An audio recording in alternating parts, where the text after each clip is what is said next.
Hello friends. Did you know nearly 80% of those who watch my videos aren't subscribed? If you enjoy these stories, please hit that subscribe button and leave a like. It really helps. Thank you for being here. By the way, where are you watching from? Let me know in the comments. Most people don't understand how isolated US 95 gets after midnight, especially that stretch between Tonopah and Beatty, where the desert swallows everything except the asphalt ribbon cutting through it. I'd been hauling freight across Nevada for about 9 years by that point, and I thought I'd seen every kind of weather, every kind of road condition, every kind of trouble a driver could run into. That particular night in late September proved me wrong on all counts. The name's Holly Briscoe, and I run a 19 Kenworth W900 pulling dry van loads mostly, nothing fancy, but she's paid for and she runs clean. That week, I'd picked up a load of industrial ceramics out of Reno, heading down to a warehouse outside Las Vegas. Dispatch had pushed the delivery window back twice already due to receiving dock problems on their end, which meant I was running 2 days behind schedule and getting pressure from both sides. The cargo itself wasn't particularly valuable, just heavy, about 42,000 pounds of the stuff, but the shipper had some clause about temperature-controlled delivery timing that made everything complicated. By the time I actually got rolling south on 95, it was already past 10 p.m., and the weather reports were calling for possible dust storms moving in from the west. I'd fueled up at the Flying J in Tonopah around 10:30, grabbed terrible coffee and a sandwich that had probably been sitting under heat lamps since the afternoon shift. The kid working the counter, couldn't have been more than 19, warned me about the wind kicking up on the southern stretches. Said a couple of drivers had already turned back, decided to wait it out until morning. But I'd driven through worse, or at least I thought I had, and I needed to make up time. The fuel receipt showed 10:47 p.m. when I pulled back onto 95, and I remember thinking I could push through to Beatty, maybe grab a few hours of sleep at the truck stop there before the final leg into Vegas. The first 30 miles were fine. Standard high desert driving with sagebrush and distant mountains barely visible under a quarter moon. My CB was quiet except for occasional static bursts, and I had the radio tuned to some classic country station out of Tonopah that kept fading in and out. The temperature had dropped to maybe 55 degrees, cold enough that I had the heat on low, and the wind was starting to gust hard enough to push the trailer slightly when it hit from the west. I kept both hands on the wheel, staying right around 65, watching for wildlife because this stretch was notorious for wild burros wandering onto the road after dark. Around mile marker 78, maybe 40 minutes south of Tonopah, the dust started rolling in for real. It wasn't the kind that builds gradually. It hit like a wall, visibility dropping from clear desert night to maybe 30 feet in the space of a few seconds. I immediately dropped my speed to 40, flipped on the hazards, and tightened my grip on the wheel.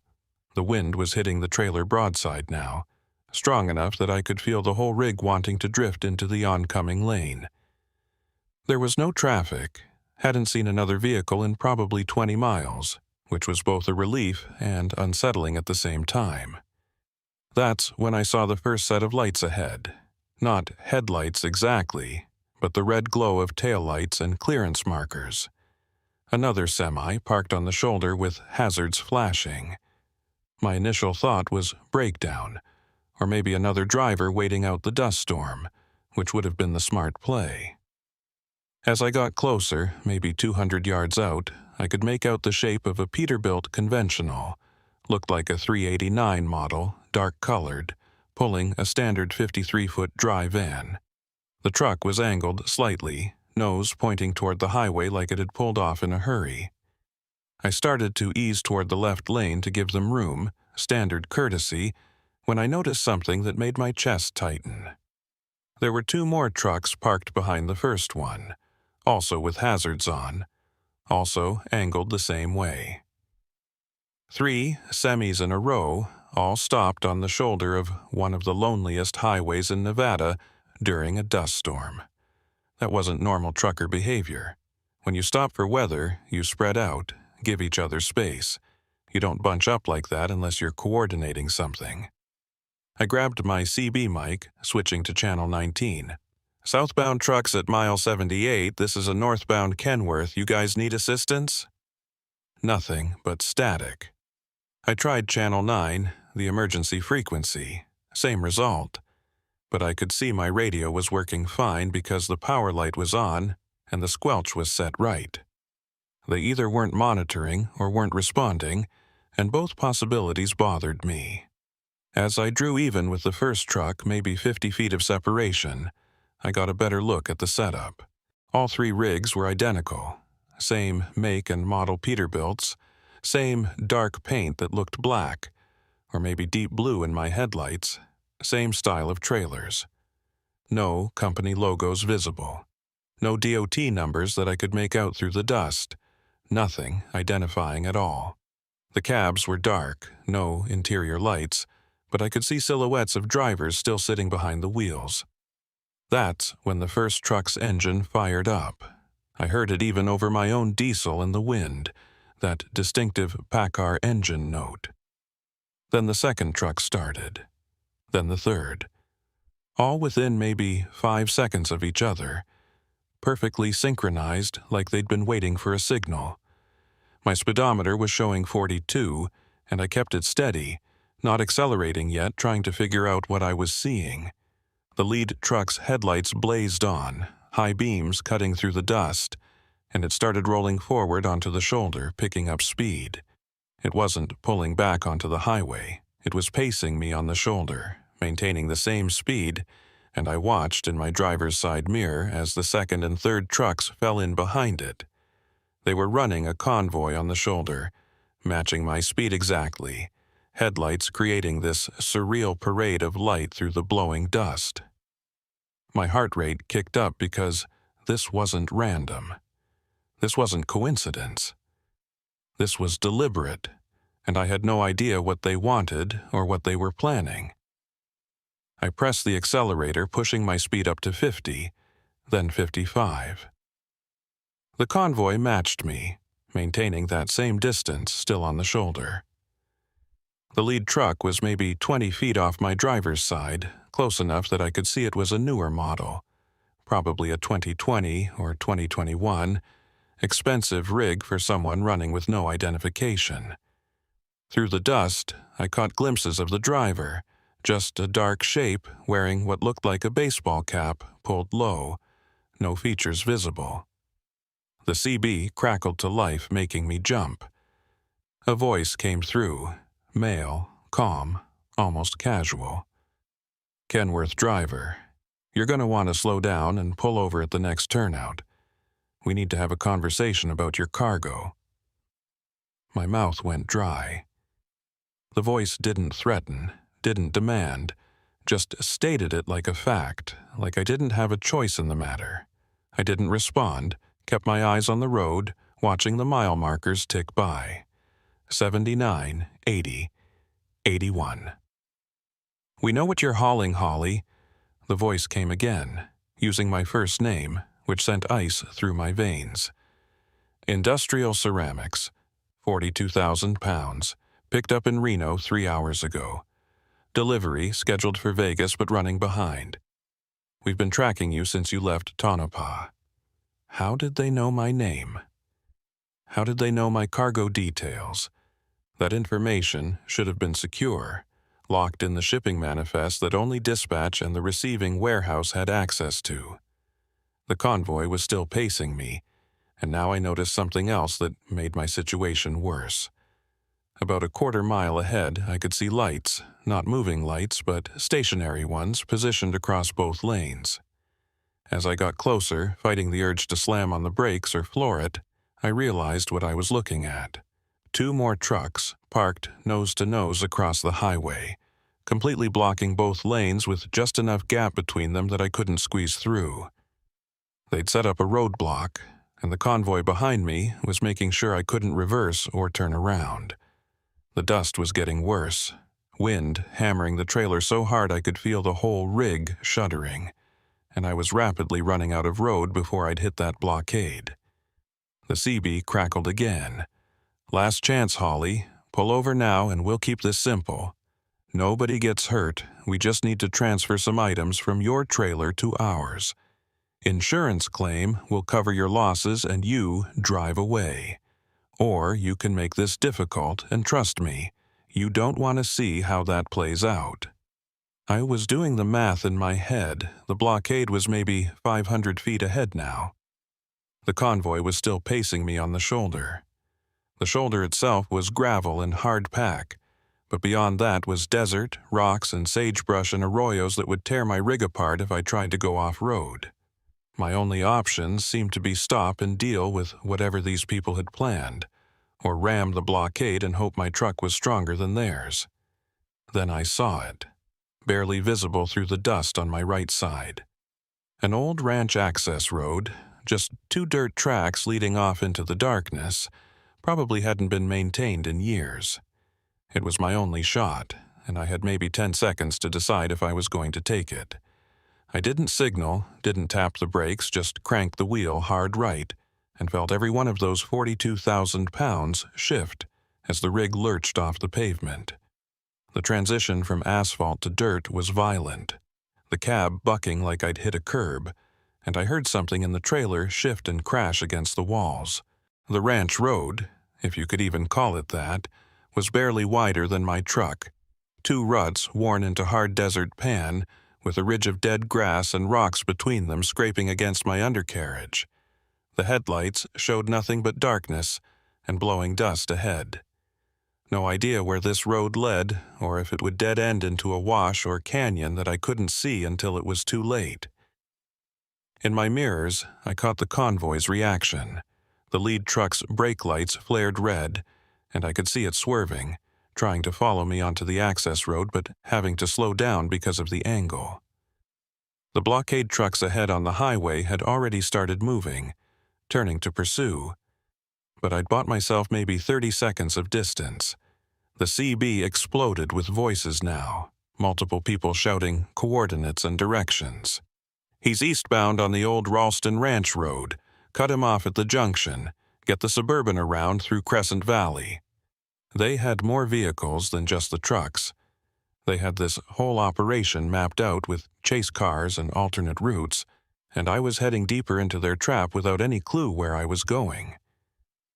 The ranch road deteriorated fast, the ruts getting deeper, forcing me to slow to maybe 25 just to keep from ripping the oil pan out on the rocks. Creosote bushes scraped along both sides of the trailer, that distinctive smell mixing with diesel exhaust and dust. I tried my phone. No signal, hadn't had bars since leaving Tonopah. Out here, you were lucky to get emergency calls through, let alone data.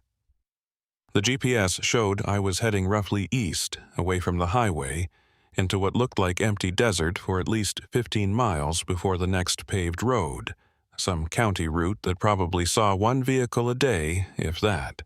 Behind me, I could see headlights, at least 3 sets, bouncing through the dust as they followed.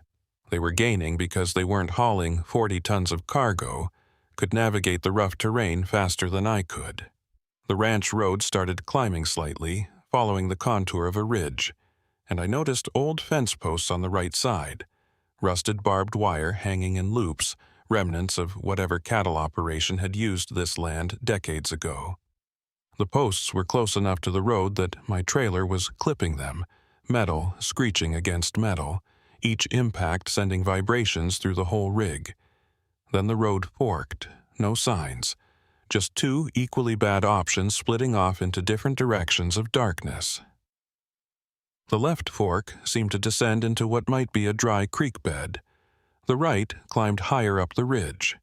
I took the right on pure instinct, figuring higher ground might give me cell signal or at least a view of what I was dealing with.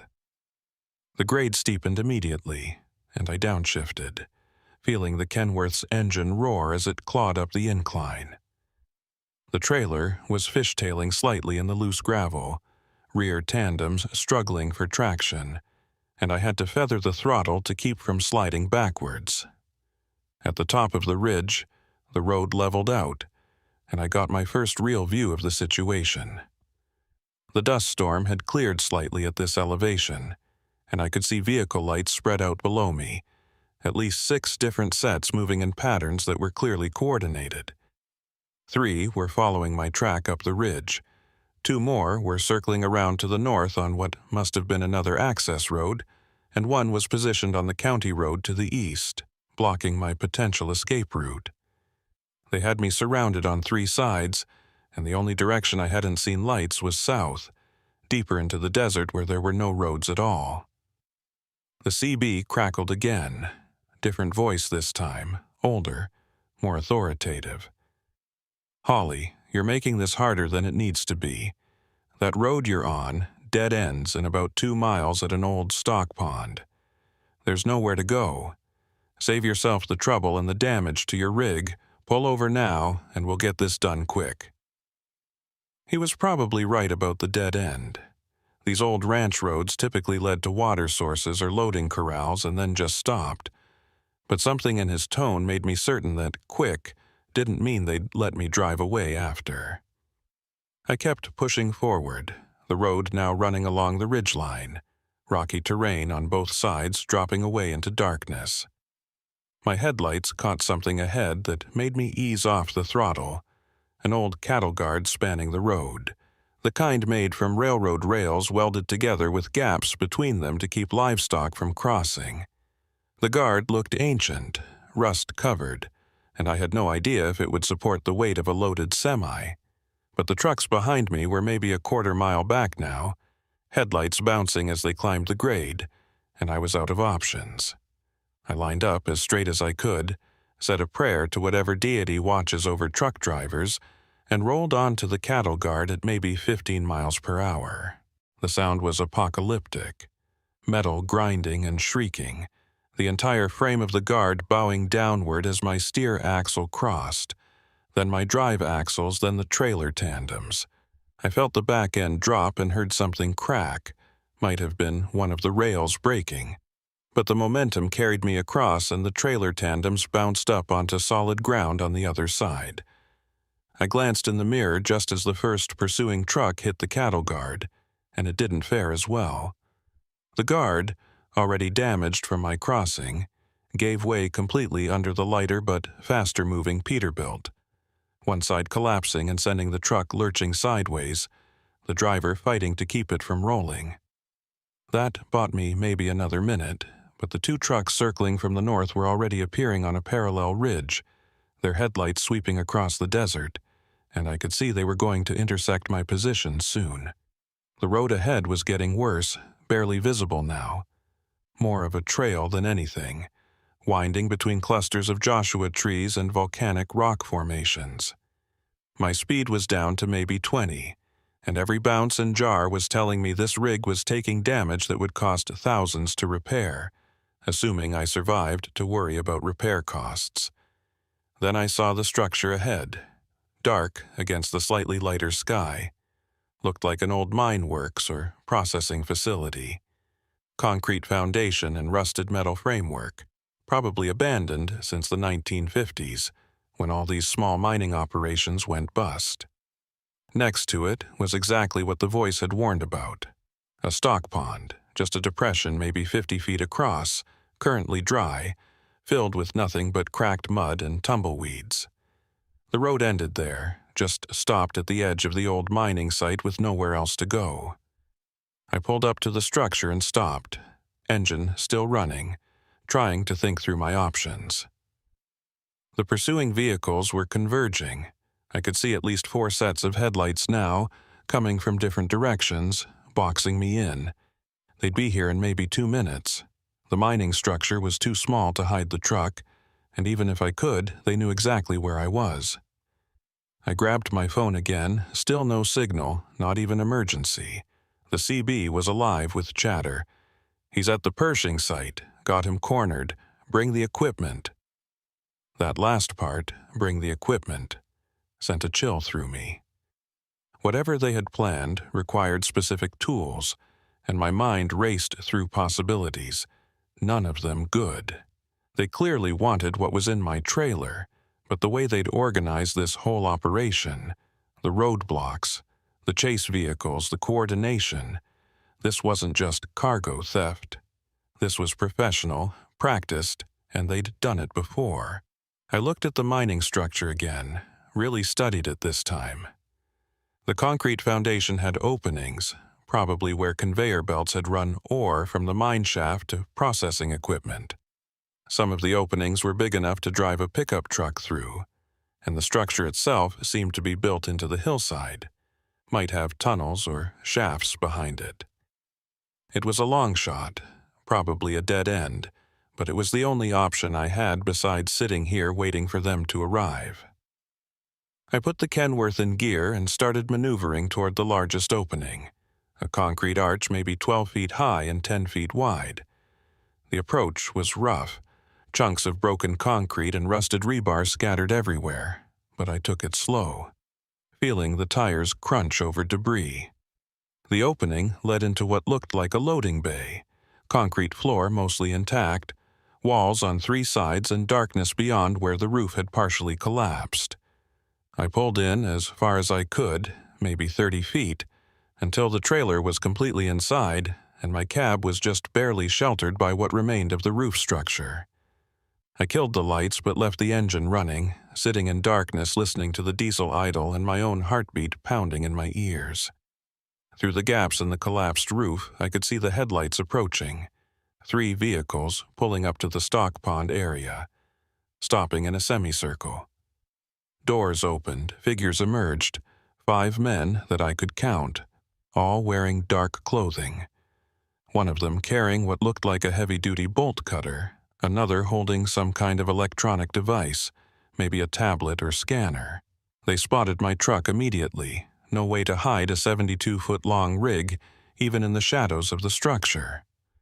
One of them pointed, said something I couldn't hear over my engine, and they started walking toward the opening where I'd entered. I watched them approach through my side mirror, trying to figure out if I was trapped or if there was any play left. That's when I noticed something in my passenger mirror, a faint reflection from deeper in the structure behind me, like there might be another opening on the far side, a way through or at least a larger space where the mine shaft itself began.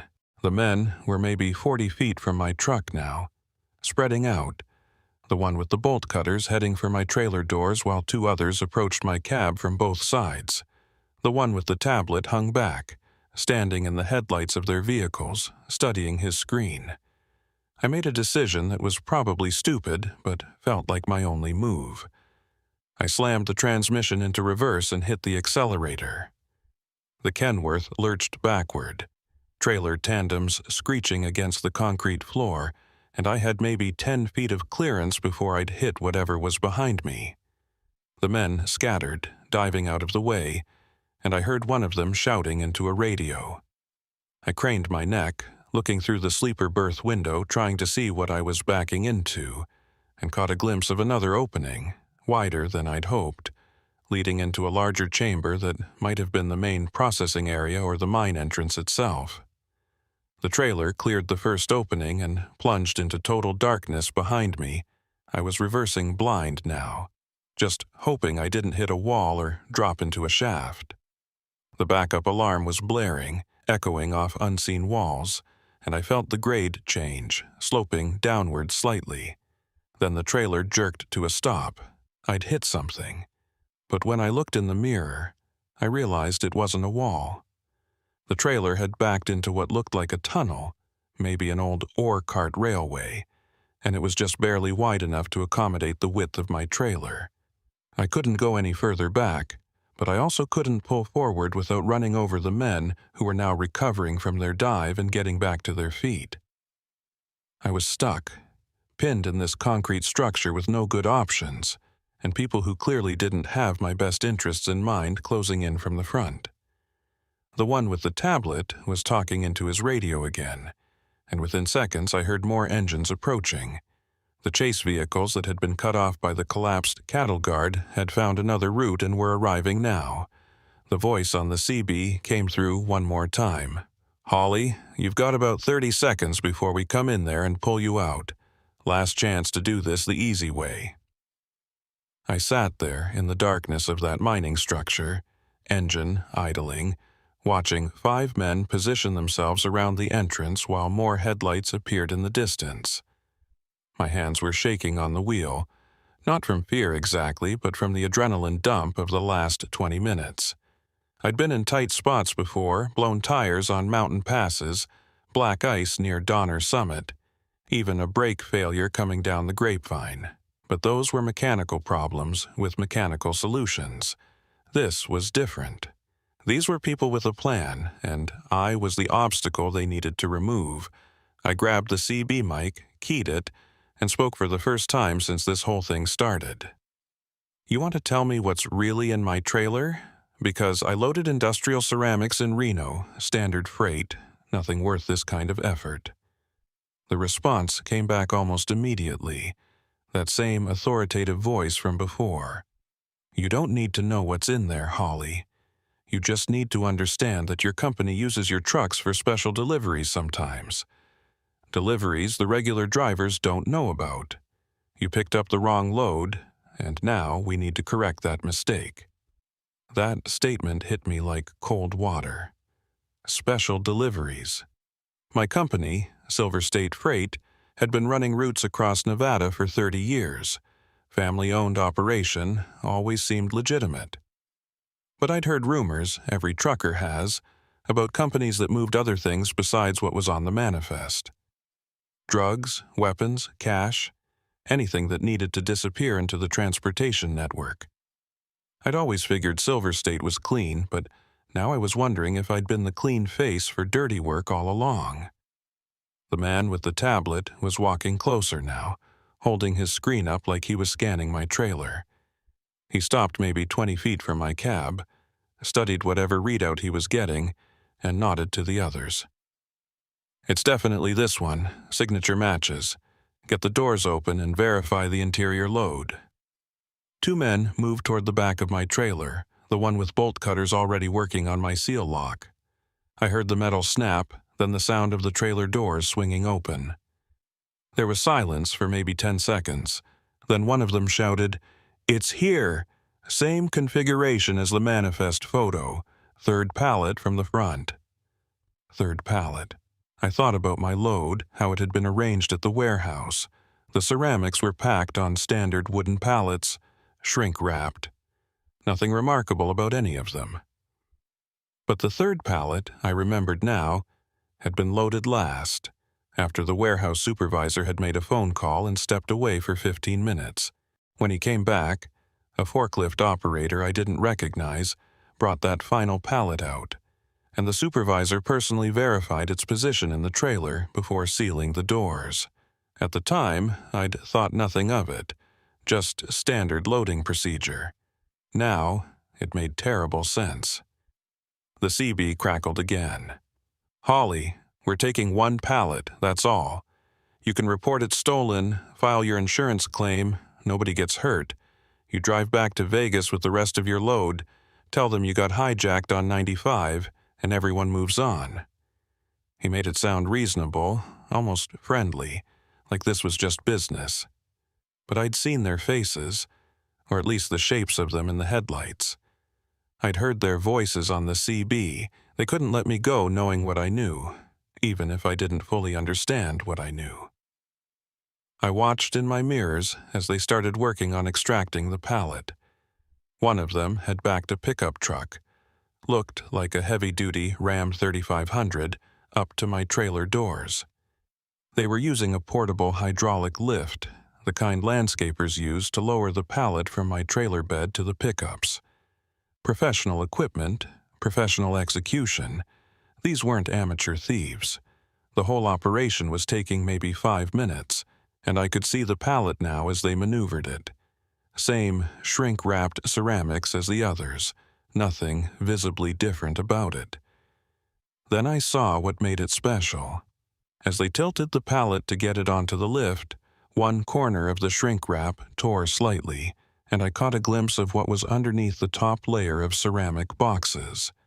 Metal cases, the kind with foam inserts, the kind used for transporting sensitive equipment or materials that needed serious protection. The ceramics were just camouflage, dead weight to make the load look legitimate. Whatever was in those metal cases was what this whole chase had been about. The man with the tablet was still standing near my cab, and I made a decision that might have been stupid or might have been survival instinct. I grabbed out my phone, made sure the camera was pointed at him through the windshield, and took 3 quick photos with the flash on. The sudden bright light in the darkness made him spin around, and his expression went from professional calm to pure rage in an instant. He started running toward my door, shouting something to the others, and I knew I'd just escalated the situation beyond any chance of walking away. I slammed the Kenworth into drive and punched the accelerator, the truck lurching forward out of the mining structure. The men around my trailer scattered again, and I heard the portable lift crash to the ground as they abandoned the pallet to get clear. My path forward was blocked by their vehicles, 3 trucks and 2 SUVs parked in a semicircle, but I aimed for the gap between 2 of them, a space maybe 2 feet wider than my truck. The side mirrors clipped both vehicles as I forced through, metal screaming and glass shattering, but I made it through and back onto what passed for a road leading away from the mining site. The problem was I had no idea where this road went. I was heading roughly south now, deeper into the desert, away from any highway or help.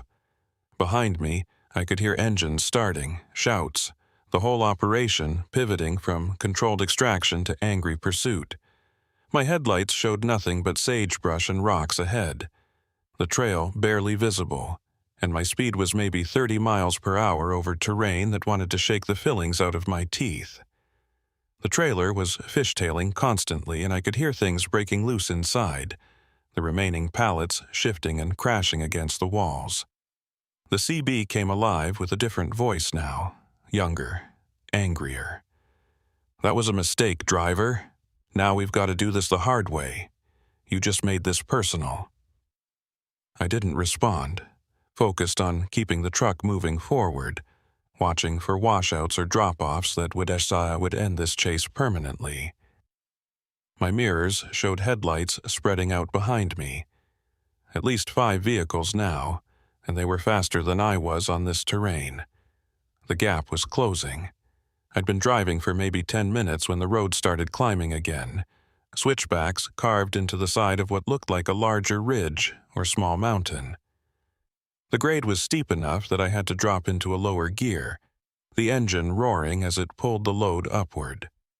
The pursuing vehicles were gaining fast on the switchbacks, their lighter weight and higher horsepower letting them take the turns at speeds I couldn't match.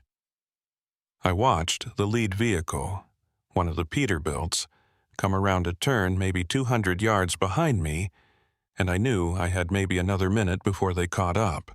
That's when I saw the turnout ahead, just a wide spot on the uphill side of the road, probably used by maintenance crews or rangers back when this area was more active. It gave me an idea, probably a terrible one, but I was out of good options. I pulled into the turnout, angling the truck so the trailer was blocking most of the road, then jumped out of the cab with my phone and my pocket knife, the only things I had that might be useful. The pursuing vehicles were coming up the switchback now, the lead Peterbilt maybe 30 seconds away. I ran to my trailer, found the airline connections, and used the knife to cut through the glad hand air lines that controlled the trailer brakes. The hiss of escaping air was loud in the night silence, and I felt the trailer settle slightly as the brake pressure released. Then I disconnected the electrical line and the 5th wheel release handle, pulling the pin that connected trailer to tractor. The trailer sat there, still blocking the road but no longer attached to my truck. I sprinted back to the cab, climbed in, and drove forward, leaving the loaded trailer behind as a 53-foot, 40,000-pound roadblock. I watched in the mirror as the lead Peterbilt came around the final turn and hit its brakes hard, realizing too late that the road was completely blocked. The truck stopped maybe 10 feet from my abandoned trailer, and the vehicles behind it started stacking up, unable to get past on the narrow mountain road. I had maybe bought myself 10 minutes, maybe less if they had equipment to move the trailer. But I was now driving a bobtail Kenworth with half a tank of fuel and no real idea where I was going. The road continued climbing, and I followed it because there was no other option, watching my mirrors for signs of pursuit. The grade peaked at what must have been the ridgeline, and suddenly the road started descending the other side, switchbacks even tighter than before. That's when I saw lights in the valley below, not headlights but stationary lights, might be a ranch or a highway maintenance station, some kind of human presence that represented potential help. I started down the mountain, going faster than was safe, the bobtail wanting to slide on every turn because there was no trailer weight to help with traction.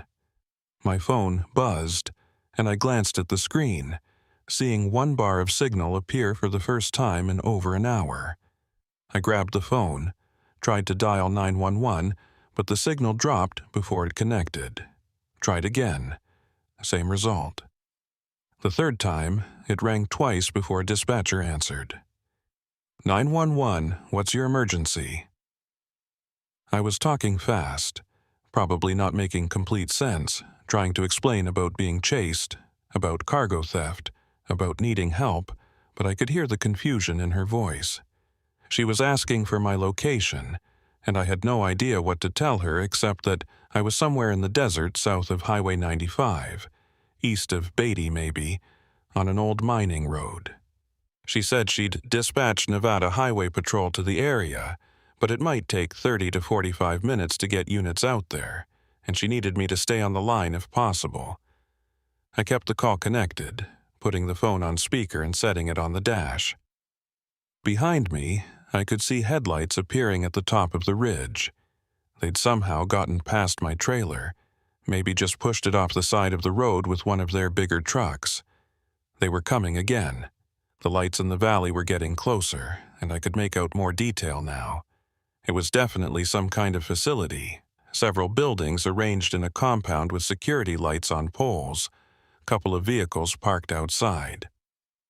As I got closer, I saw a sign, faded and weathered but still readable in my headlights. Ralston Mining Company, Equipment Depot, no trespassing. The facility looked operational, or at least maintained, not abandoned like the mine site where I'd been trapped before. I pulled into the compound, horn blaring, lights flashing, trying to get attention from anyone who might be there. A door opened in the main building and a figure emerged, older man in a security guard uniform, looking alarmed at the semi-truck that had just roared into his quiet night. I jumped out of the cab, and he could probably see the panic on my face because his hand immediately went to the radio on his belt. "I need help," I shouted across the distance between us. "I'm being chased, people trying to steal my cargo. They've been following me for miles." He looked past me at the road I'd come down, and I saw his expression change when he spotted the headlights descending the mountain. He grabbed his radio, spoke quickly into it, then motioned me toward the building. "Get inside now. We've got protocols for this." I didn't question it, just ran toward the building. Inside was a small office, couple of desks, filing cabinets, and a bank of security monitors showing various angles of the compound. The guard, his name tag said Parmenter, was already on the phone, not with 911 but with someone he called dispatch. He was giving coordinates, describing the situation, and I heard him say, "Probable hijacking in progress. Request immediate NHP and backup security." The headlights outside were getting closer. I could see them on the security monitors, at least 3 vehicles pulling into the compound. Parmenter moved to a locked cabinet, opened it with a key, and pulled out a shotgun.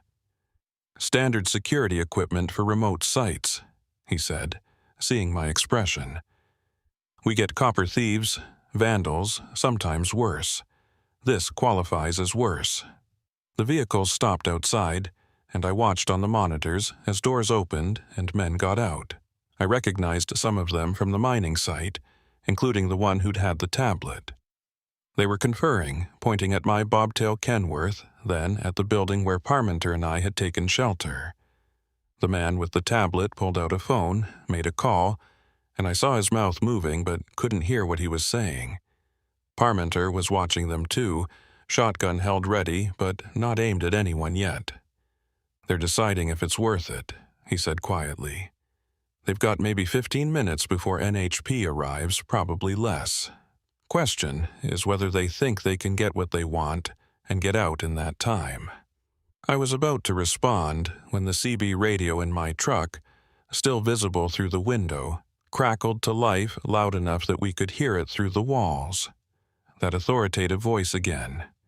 "Holly, you've just involved people who don't need to be involved. Send out the guard, and we'll forget he was here. This is between you and us." Parmenter looked at me, raised an eyebrow. "Friend of yours?" I shook my head. "They've been chasing me since Highway 95, tried to set up a roadblock, chased me through the desert. I don't even know what they want anymore." He studied the monitors again, counting the men outside. 6 of them. All look capable. At least 2 are definitely armed. I can see bulges under their jackets. We've got 1 shotgun and a reinforced door. Not great odds, but I've been in worse. That's when I heard the sound that changed everything.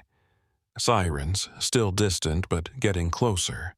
The distinctive wail of police vehicles responding Code 3. The men outside heard it too. I could see them react on the monitors, heads turning toward the access road. Urgent conversation, checking their phones. The man with the tablet made a decisive gesture, pointing back toward their vehicles, and they started moving. Not running, but walking quickly, the kind of tactical withdrawal that suggested they'd done this before. Within 30 seconds, all 3 vehicles were turning around, heading back up the mountain road they'd come down. I watched them disappear into the darkness, taillights fading, and felt something in my chest unclench slightly. Parmenter kept the shotgun ready, watching the monitors, not relaxing yet. "They'll be back," he said. "Maybe not tonight, maybe not for you specifically, but this kind of operation doesn't just fold because one job went sideways." The sirens got louder, and I saw lights approaching on the access road, not from the mountain but from the west, the direction of actual civilization. 2 Nevada Highway Patrol units pulled into the compound, light bars blazing, and I'd never been so happy to see law enforcement in my life. The officers got out, hands near their weapons, assessing the situation, and Parmenter stepped outside with his hands visible, the shotgun left inside the office. The senior officer, I could see sergeant stripes on his sleeve even from a distance, approached Parmenter first. They seemed to know each other. Probably regular contact between NHP and security at remote facilities. They talked for maybe 2 minutes, Parmenter gesturing toward me, toward my truck, toward the mountain road where the pursuers had vanished. Then the sergeant walked toward the building and I stepped outside to meet him. "You, Holly Briscoe?" he asked, and I nodded, showed him my license and my commercial driver's credentials. He studied them, then looked at me with an expression that was hard to read. "Dispatch said something about a hijacking attempt, convoy of trucks, roadblocks. That accurate?" I started explaining everything, from the dust storm encounter on 95 to the roadblock, to the chase through the desert, abandoning my trailer, the mining site, all of it. He listened without interrupting, taking notes on a small pad, and when I finished, he looked at Parmenter. "You see any of this?" Parmenter nodded toward the monitors. "Got the last part on security cameras. 6 individuals in 3 vehicles appeared to be pursuing this driver, left when they heard your sirens. Vehicles went back up Forest Service Road 347, probably heading for an alternate route out. The sergeant got on his radio, relayed that information, requested additional units to try to intercept. Then he turned back to me. "Your trailer. You said you left it blocking a road up on the ridge?" I confirmed the location as best I could, described the switchback and the turnout. He made another radio call, this time requesting a commercial vehicle recovery team and a cargo inspection unit. "We're going to need to secure that trailer, document everything, and we're definitely going to need to see what's on that third pallet." He said it like he already knew something, like this wasn't a surprise, and I felt that same cold realization from earlier. "You know what this is about, don't you?" I asked. He didn't answer directly, just said, "Let's get you somewhere safe first, then we'll talk about what you might have been hauling." The other NHP officer was securing the perimeter, checking the compound, making sure the pursuers hadn't left anyone behind. Parmenter had gone back inside to review his security footage, probably already making copies for the investigation. I stood there next to my bobtail Kenworth, looking at the damage from forcing through the blockade, the scraped paint and dented panels, thinking about how this night was supposed to be a simple run from Reno to Vegas, thinking about how drastically wrong it had gone. The sergeant's radio crackled, and I heard a voice reporting that they'd found my trailer, still blocking the road, doors open, one pallet missing. They were securing the scene and waiting for the inspection unit. He acknowledged, then looked at me again. "Gonna be a long night, Mr. Briscoe. Might want to get comfortable." They set me up in Parmenter's office with terrible coffee and a chair that had seen better decades while the Nevada Highway Patrol coordinated what was turning into a major operation. Through the window, I could see more units arriving, including an unmarked sedan that had "Federal Agent" written all over it. The sergeant, whose name I learned was Merriweather, came back inside around 3 a.m. with a folder under his arm and an expression that told me the simple hijacking story I'd been telling myself was about to get a lot more complicated. Merriweather sat down across from me, opened the folder, and slid a photograph across the desk. It showed the third pallet from my trailer, the shrink wrap cut away, revealing what I'd glimpsed earlier. Metal cases, military grade from the look of them, stamped with alphanumeric codes I didn't recognize. "You want to tell me what you know about these?" he asked, his tone neutral, but his eyes watching my reaction carefully. I spread my hands. Honestly, nothing. My manifest said industrial ceramics, 42,000 pounds total, standard commercial freight from a Reno warehouse to a Vegas distribution center. I loaded exactly what the paperwork said. He studied me for a long moment, probably running through whatever training he'd had on reading people, determining if I was lying or genuinely ignorant. Whatever he saw must have satisfied him because he nodded slightly and pulled out another document. "Your company, Silver State Freight, has been flagged by federal authorities for about 8 months now. Not the company itself necessarily, but certain shipments, certain routes, certain timing patterns that didn't add up. Your load tonight was one of 3 being monitored." That statement hit me like a gut punch. 8 months of investigation, and I'd been driving right through the middle of it, completely oblivious. "What's in the cases?" I asked, though part of me wasn't sure I wanted to know. Merriweather glanced toward the door, making sure we were alone, then lowered his voice slightly. "Preliminary field testing suggests lithium compounds, rare earth elements, materials used in advanced battery production, and certain types of electronics manufacturing. Not illegal to transport necessarily, but these specific compounds are export-controlled, especially in these quantities and without proper documentation." I was trying to process what that meant, connecting dots I didn't even know existed. So someone was using my company to smuggle restricted materials? Where were they actually going? Merriweather flipped through more pages in his folder. "That's the interesting part, the Vegas distribution center you were headed to. Legitimate business, been operating for 15 years, completely clean. But we've tracked 3 previous loads that never made it there. They got hijacked en route, just like what almost happened to you tonight, except those drivers cooperated, or didn't survive to report accurately. The temperature in the room seemed to drop about 10 degrees. "What happened to those drivers?" I asked, my voice sounding hollow even to my own ears. Merriweather's expression darkened. "One's still missing, presumed dead. One was found in the desert 3 weeks later, dehydrated, confused, claiming he couldn't remember anything after stopping for what he thought was a highway patrol vehicle. The 3rd driver reported the hijacking immediately, helped us start piecing this together, but he quit trucking entirely afterward, relocated to another state." I thought about how close I'd come to being another statistic in that folder, another driver who vanished or emerged broken from the Nevada desert. The people chasing me tonight, they knew about the special cargo. They had equipment, coordination, inside information.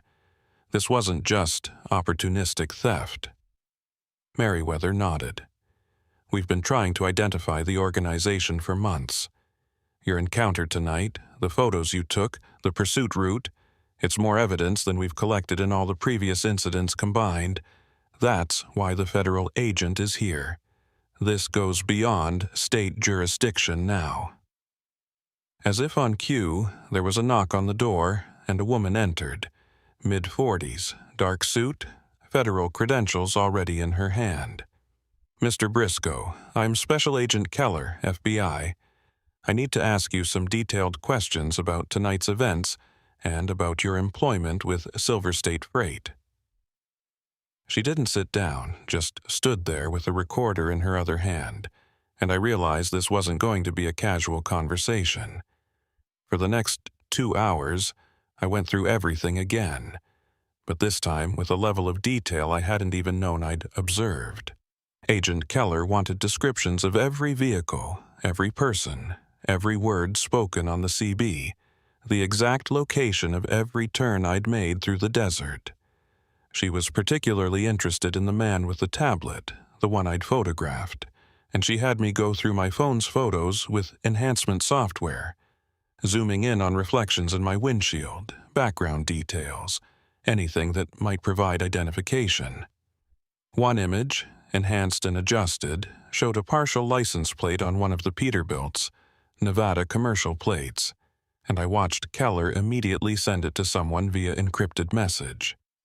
Another photo caught the tablet screen itself, and while I couldn't read what was on it, Keller seemed to recognize the interface. "That's tracking software," she said, more to herself than to me. "Military-grade GPS monitoring, the kind that costs 6 figures and requires security clearance to purchase legally. These people have serious resources and serious connections." The reality of what I'd stumbled into was becoming clearer and more terrifying. This wasn't just cargo theft, it was industrial espionage or worse, potentially materials heading to foreign buyers who shouldn't have access to American-controlled compounds. I'd been the unwitting mule, and the hijackers had been the retrieval team, working for someone who'd set up the whole shell game with my company as the cover. Dawn was breaking when Keller finally shut off her recorder and sat down, looking tired but somehow energized by what we'd uncovered. "Mr. Briscoe, you did everything right tonight. Running instead of stopping, getting to security, making sure law enforcement was involved. Those decisions probably saved your life." She paused, choosing her next words carefully.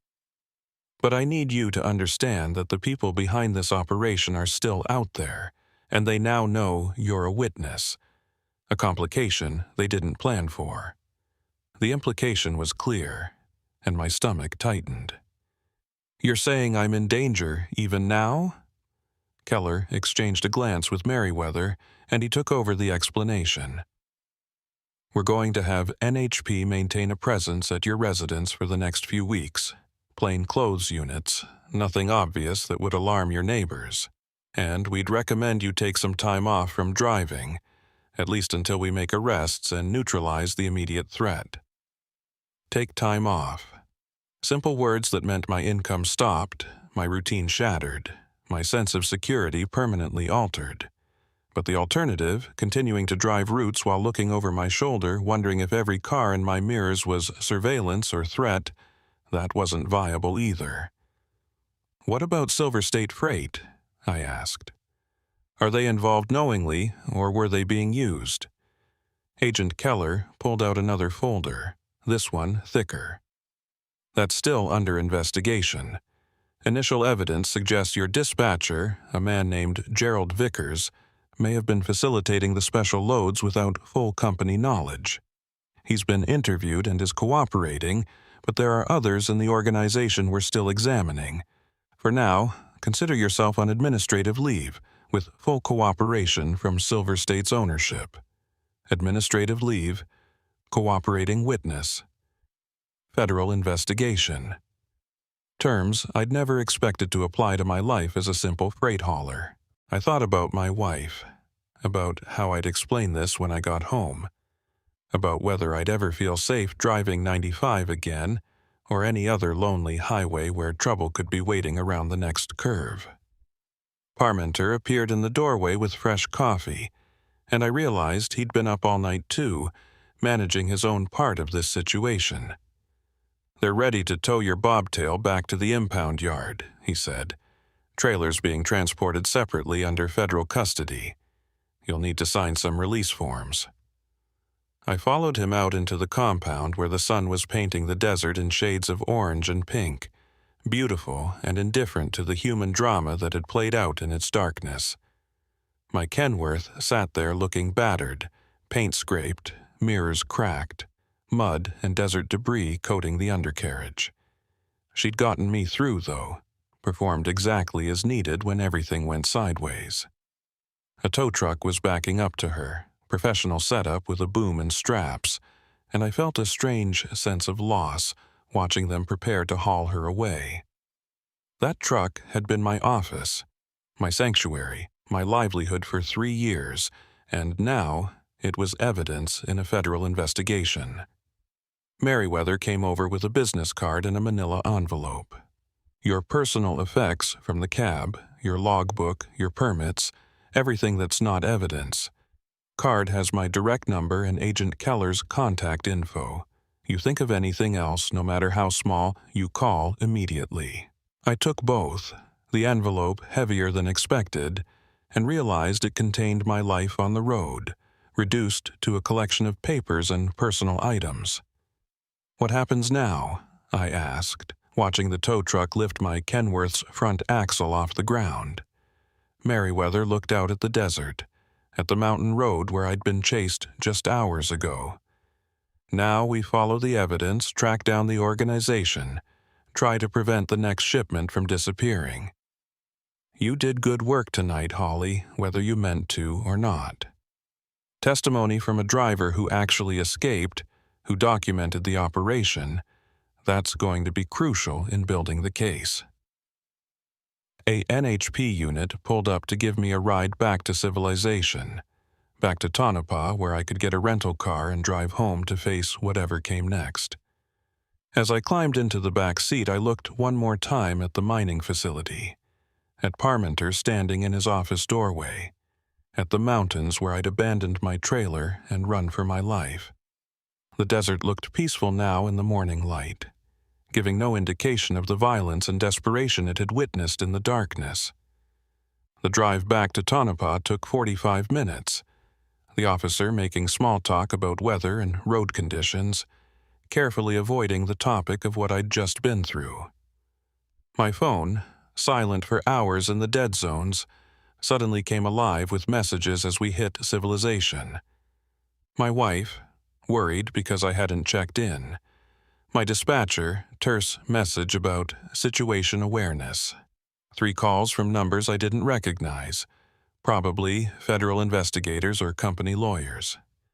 I didn't return any of them yet, just watched the desert slide past the window, thinking about how a routine haul had turned into this, thinking about those metal cases and what they represented, thinking about the men who'd chased me and whether they were already planning their next move.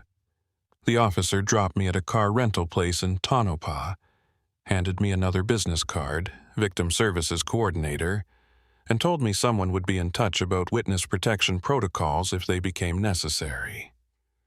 Witness protection. The term hung in the air like a threat or a promise. I couldn't decide which. I rented a basic sedan, something completely unlike my Kenworth, and started the long drive home to Carson City. The radio played country music, traffic reports for roads I wasn't on, and I realized I was checking my mirrors constantly, looking for headlights that matched my speed too perfectly, for vehicles that appeared too often in my peripheral vision. Somewhere near Fallon, I pulled over at a truck stop, not for fuel, but just to sit in the parking lot and watch the normal world go by. Truckers fueling up, families grabbing breakfast, travelers checking maps and planning routes, all of them unaware of the invisible networks of crime and investigation running through the same roads they used. I'd been one of them just yesterday, focused on delivery windows and fuel costs and making it home on time. Now I was something else, a witness, a survivor, someone who knew too much about things I'd never wanted to know. My phone rang, Agent Keller's number. I answered, and she got straight to business. Mr. Briscoe, we've identified 2 of the vehicles from your photos and the partial plate. Both registered to a shell corporation in Elko, same ownership structure as the entities we've been tracking. We're executing search warrants this afternoon, and there's a possibility we'll need you to identify individuals if we make arrests. Can you be available? I said yes, because what else could I say? And she thanked me and ended the call. I sat there in the truck stop parking lot, watching a family load into their minivan, the kids arguing about who got the window seat, the parents looking tired but content, heading home from some vacation or visit. Normal problems, normal lives, and I envied them so much it hurt. I made it home around noon, pulling into my driveway in a rental car instead of my truck, wearing the same clothes from yesterday, probably looking like I'd been through something I couldn't explain. My wife came out before I even got the door open, and the expression on her face, relief mixed with anger mixed with fear, told me she'd figured out something was seriously wrong. I held her for a long time in the driveway, not saying anything yet, just absorbing the reality that I'd made it back, that this particular chapter had ended even if the larger story was still being written. Inside, over coffee I didn't need, and breakfast I couldn't eat, I told her everything. She listened without interrupting, her hand tight on mine, and when I finished, she was quiet for a moment before asking the only question that really mattered. Are we safe?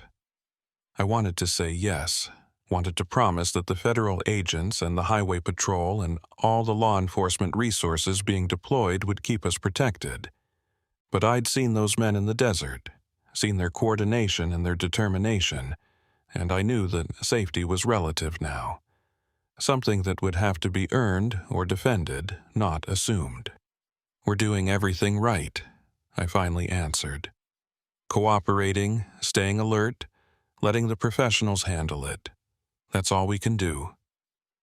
She nodded, accepting that non-answer because she understood the reality as well as I did, and we sat there in our kitchen, the morning sun streaming through windows that suddenly seemed too exposed, too vulnerable, while somewhere out in the desert, federal agents were raiding warehouses and tracking down the people who'd turned my routine haul into a nightmare. 3 days later, Agent Keller called with an update. They'd arrested 7 individuals, seized vehicles and equipment, and disrupted what she called a significant export-controlled materials smuggling operation. My testimony would be needed for the prosecution, probably wouldn't go to trial for at least a year, and in the meantime, I should consider myself under federal witness protocols, which meant regular check-ins, security assessments, and lifestyle adjustments I was still learning to navigate. I never went back to driving for Silver State Freight. The company survived the investigation, barely, but the insurance premiums and reputation damage meant routes were cut, drivers laid off, and I was offered a desk job in dispatch that felt like a cage after years on the open road. I declined and started looking for work with smaller regional carriers, short hauls, daytime runs, routes that didn't take me through the lonely stretches where trouble could be waiting. Sometimes I still dream about that night on Highway 95, about the dust storm and the roadblock and the chase through the desert. I wake up checking mirrors that aren't there, listening for engine sounds that don't exist, and my wife holds me until the adrenaline fades and I remember I'm home, I'm safe, I survived. But there's a part of me that's still out there on that ridge, watching headlights converge, making split-second decisions that mean the difference between going home and disappearing into the Nevada desert. The truth is, I got lucky. Lucky I noticed the convoy early. Lucky I found that ranch road. Lucky Parmenter was working security that night. Lucky the State Patrol responded when they did. A dozen points where things could have gone differently, where I could have become another statistic in Agent Keller's folder, another driver who didn't make it home. I think about the one who's still missing, wonder if he's out there somewhere in the desert, wonder if his family still hopes, or if they've accepted what probably happened. I drive past the Highway 95 exit sometimes, heading somewhere else, taking longer routes to avoid that stretch between Tonopah and Beatty. I tell myself it's just practical routing, but I know the truth. I'm not ready to face that road again. May never be ready, because some experiences change you in ways you can't undo. The desert looks the same, indifferent and eternal. But I see it differently now, see the danger hiding in the beauty, the isolation that can trap you as easily as protect you. They say trucking is a solitary profession, and it is, but there's a difference between chosen solitude and forced isolation, between the peace of an empty highway and the terror of being hunted on one. I learned that difference in the worst possible way, and it's a lesson I'll carry for the rest of my life. Checking mirrors, watching for patterns, never quite trusting that the road ahead is as simple as it appears. The Sonoran Desert in July is the kind of heat that makes you question every life decision that led you to driving through it, and I'd been questioning mine for about the last 100 miles. My name's Thatcher Voss, and I'd been hauling refrigerated loads across the Southwest for roughly 11 years, mostly produce and perishables out of California heading east.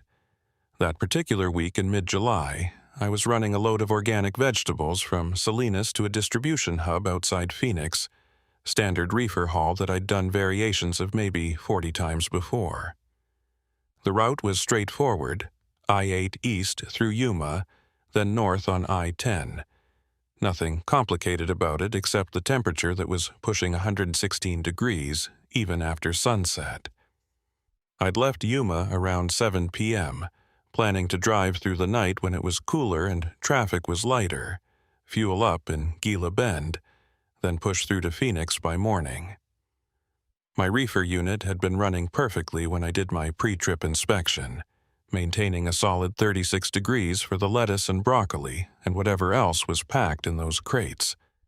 The truck itself was a 2018 Freightliner Cascadia with about 380,000 miles on it.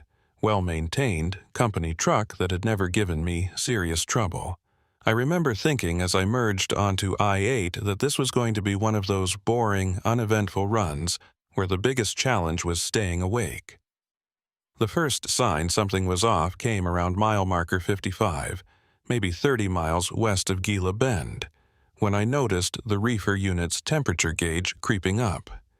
It went from 36 to 38, then to 41, slow enough that I thought maybe it was just working harder against the ambient heat.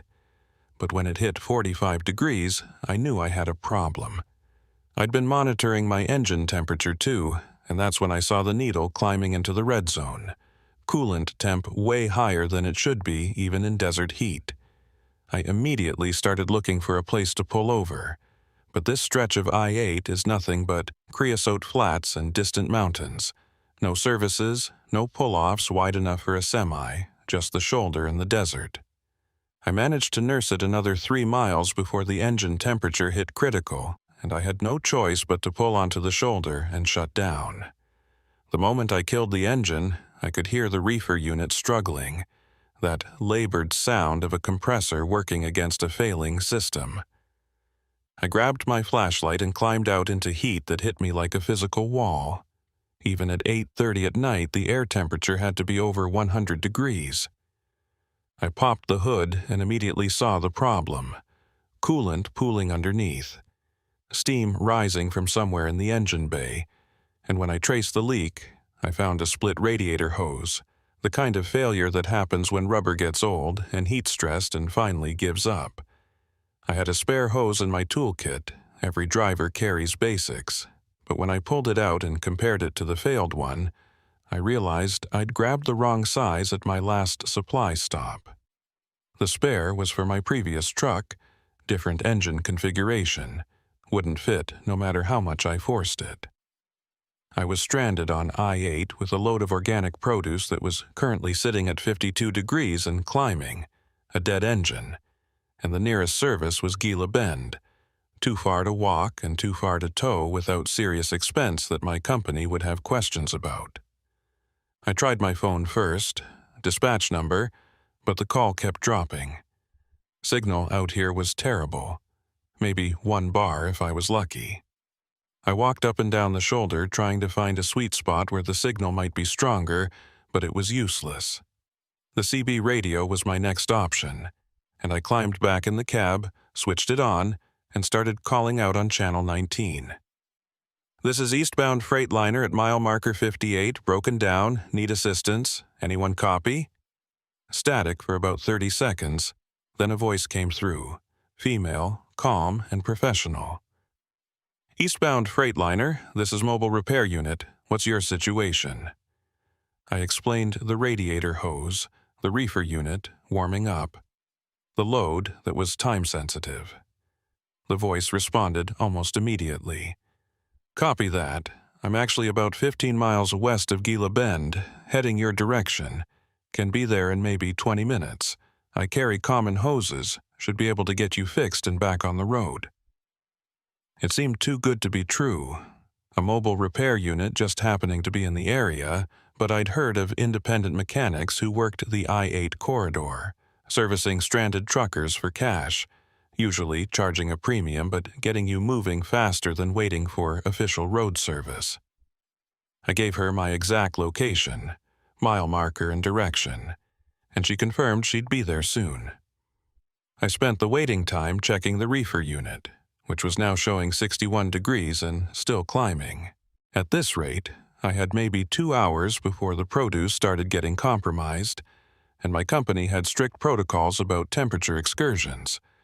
Anything over 65 degrees for more than an hour meant the whole load got rejected. Thousands of dollars of organic vegetables turning into expensive compost, and probably my job turning into a job search. The headlights appeared in my mirror about 25 minutes later, a pickup truck towing a small utility trailer, the kind setup you'd see from an independent contractor. The truck pulled up behind me, hazards on, and the driver got out. She was maybe mid-30s, wearing work clothes that had seen plenty of engine grease, carrying a large toolbox. "You're Thatcher?" she asked, and I nodded. "I'm Sybil Garner. Let's take a look at what you've got."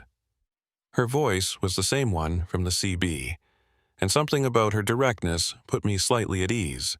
She seemed competent, professional, exactly what I needed. She inspected the failed hose, nodded like she'd seen it 100 times, and went back to her trailer. When she returned, she had a radiator hose that looked like it might fit, along with hose clamps and coolant. "This should work," she said, already positioning herself to access the engine bay. "Going to take me maybe 30-40 minutes to replace it, flush the system and get you topped off. Your reefer unit, that's a separate issue, could be related to the engine cooling problem, or could be its own compressor issue. Won't know until we get the engine sorted." I watched her work, impressed by how efficiently she moved. Clearly, someone who'd done this repair many times. While she worked, I tried my phone again. Still no signal, and the CB was quiet except for occasional static bursts. "You work this stretch often?" I asked, making conversation, but also trying to understand how she'd happened to be in exactly the right place. She glanced up from the engine bay. "I cover I-8 from Yuma to Gila Bend, mostly night shifts when the heat isn't as bad and truckers are more likely to have problems. Been doing it about 3 years, good business. Lots of rigs break down out here." That made sense, and I started to relax a bit, figuring I'd gotten lucky that she was in the area. She finished the hose replacement, added coolant, and told me to try starting the engine. It turned over clean, no warning lights, temperature gauge sitting right where it should be. "Engine's good," she said. "Now let's check your reefer." She walked back to the trailer unit, opened the access panel, and I heard her moving things around, checking connections. After a few minutes, she came back to the cab where I was monitoring the temperature display. "Bad news," she said, and my stomach dropped. "Your reefer compressor's seized. Probably overheated when the engine coolant system failed. Heat stress pushed it over the edge. I can't fix that here. You'd need a full compressor replacement, probably a shop in Phoenix or back in Yuma." I did the math in my head. The produce was at 68 degrees now, climbing a degree every few minutes. Even if I got towed to the nearest shop, it would be hours before the repair was done. The load was already compromised. Sybil seemed to read my expression. "There might be an option," she said slowly, like she was considering whether to offer it. "There's a place about 12 miles south of here, old ranch property that got converted to a cold storage facility. They handle overflow from the Yuma ag operations. Might be able to take your load temporarily, keep it refrigerated while you get your reefer fixed. Owner's a guy named Ridley, Alban Ridley. He's helped out truckers before when they had cooling failures." It sounded like a potential solution, better than watching thousands of dollars of produce turn into garbage on the side of the highway. "How do I get there?" I asked. Sybil pulled out a phone, brought up a map, showed me a route that left I-8 at the next exit, then followed a series of county roads and what looked like dirt tracks south into the desert. "It's not on GPS," she said. "Old property. Been there since before digital mapping was a thing. But I can guide you there, make sure you don't get lost. Ridley's usually around at night, keeps the facility running 24/7 during harvest season." I hesitated. Something about leaving the interstate and heading into the desert on unmarked roads felt wrong. But the alternative was explaining to my company why I'd let an entire load spoil when there was a potential solution available. "What's he charge for the storage?" I asked. Sybil shrugged. "Depends on how long you need it. Probably a few $100s a day, but that's better than losing the whole load, right?" The logic made sense, and I was running out of time to make a decision. The temperature gauge showed 72 degrees now, officially in the rejection zone. "All right," I said, "show me how to get there." Sybil nodded, walked back to her pickup. "Follow me. I'll take you right to it. Just stay close. Some of these turns are easy to miss in the dark." She climbed into her truck, pulled out around me, and started heading east. I got the Freightliner moving, engine running smooth now, but the reefer unit completely dead. Just a silent box on my chassis holding produce that was slowly cooking in the desert heat. We took the next exit, mile marker 62, and immediately the road quality deteriorated. What started as a paved county road quickly became patched asphalt, then gravel, then hard-packed dirt that my rig could handle but wasn't ideal for. Sybil's taillights were my only guide, and I kept my distance to about 50 feet, close enough to follow but far enough to avoid her dust cloud.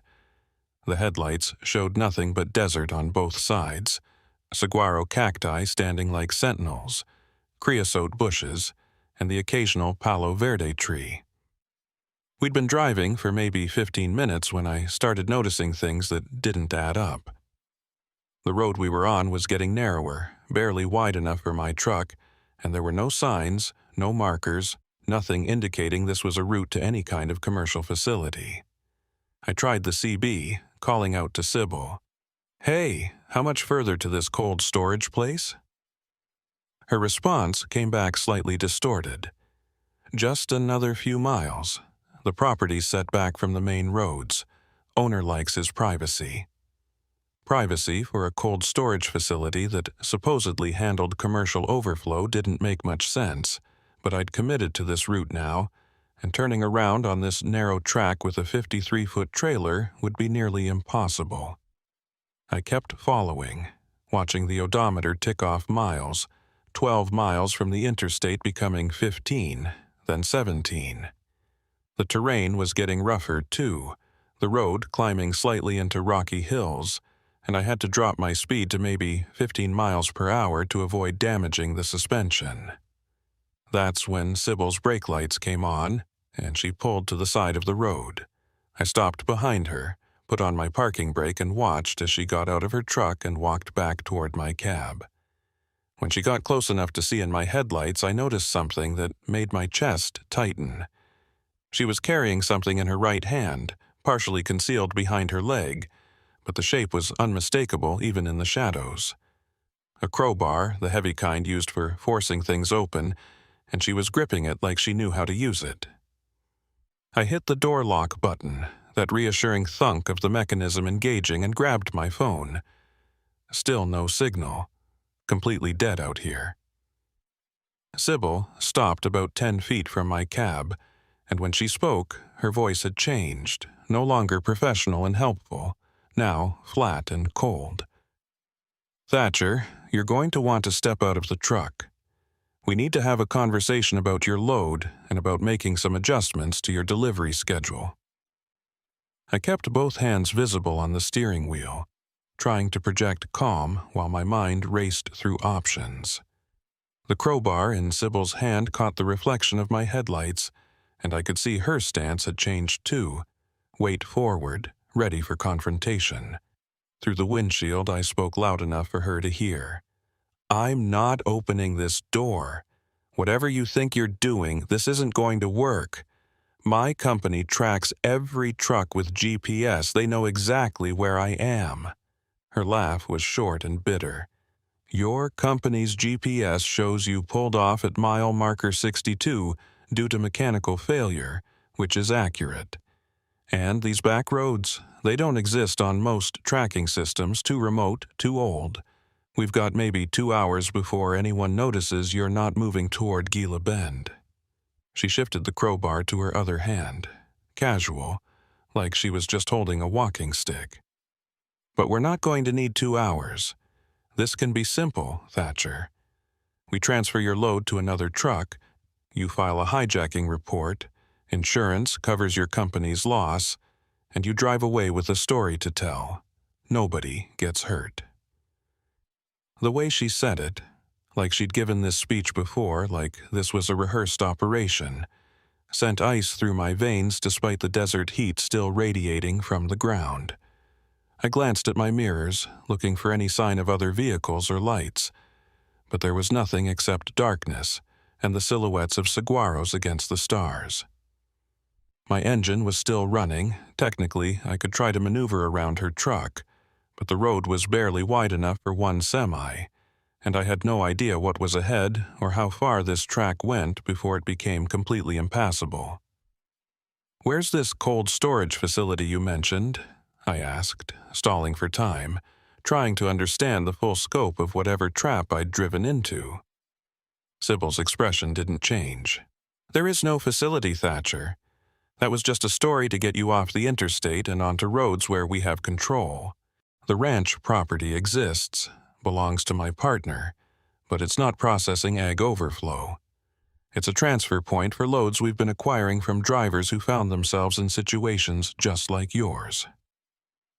My hands tightened on the wheel. The phrase, acquiring from drivers, had implications I didn't want to think about too hard, but I needed information. How many drivers? I asked. Her pause before answering told me the number was higher than I wanted to know. Enough that we've got the system down to a science. Mechanical failures happen all the time out here. Heat stress on engines, cooling systems, tire blowouts. Sometimes those failures are natural. Sometimes they're encouraged with the right tools applied at the right moment. Either way, driver needs help. We provide help. Driver ends up here, and we have a business transaction.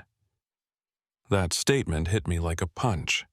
She was admitting to sabotaging trucks, creating the very emergencies she then offered to solve, all to funnel drivers into this isolated area where they were vulnerable. I thought back to my radiator hose failure, how it had seemed like normal wear and tear, but now I wondered if maybe she'd been following me, waiting for an opportunity, possibly even creating one. "You caused my hose to fail?" I asked, voice harder than I'd intended. Sybil shrugged. "Didn't need to with yours. You were already broken down when I found you, genuine failure. Just good luck on our part. But yeah, sometimes we help things along. Small cut in a radiator hose, loosened valve stem, stuff that'll fail after a few miles of heat stress.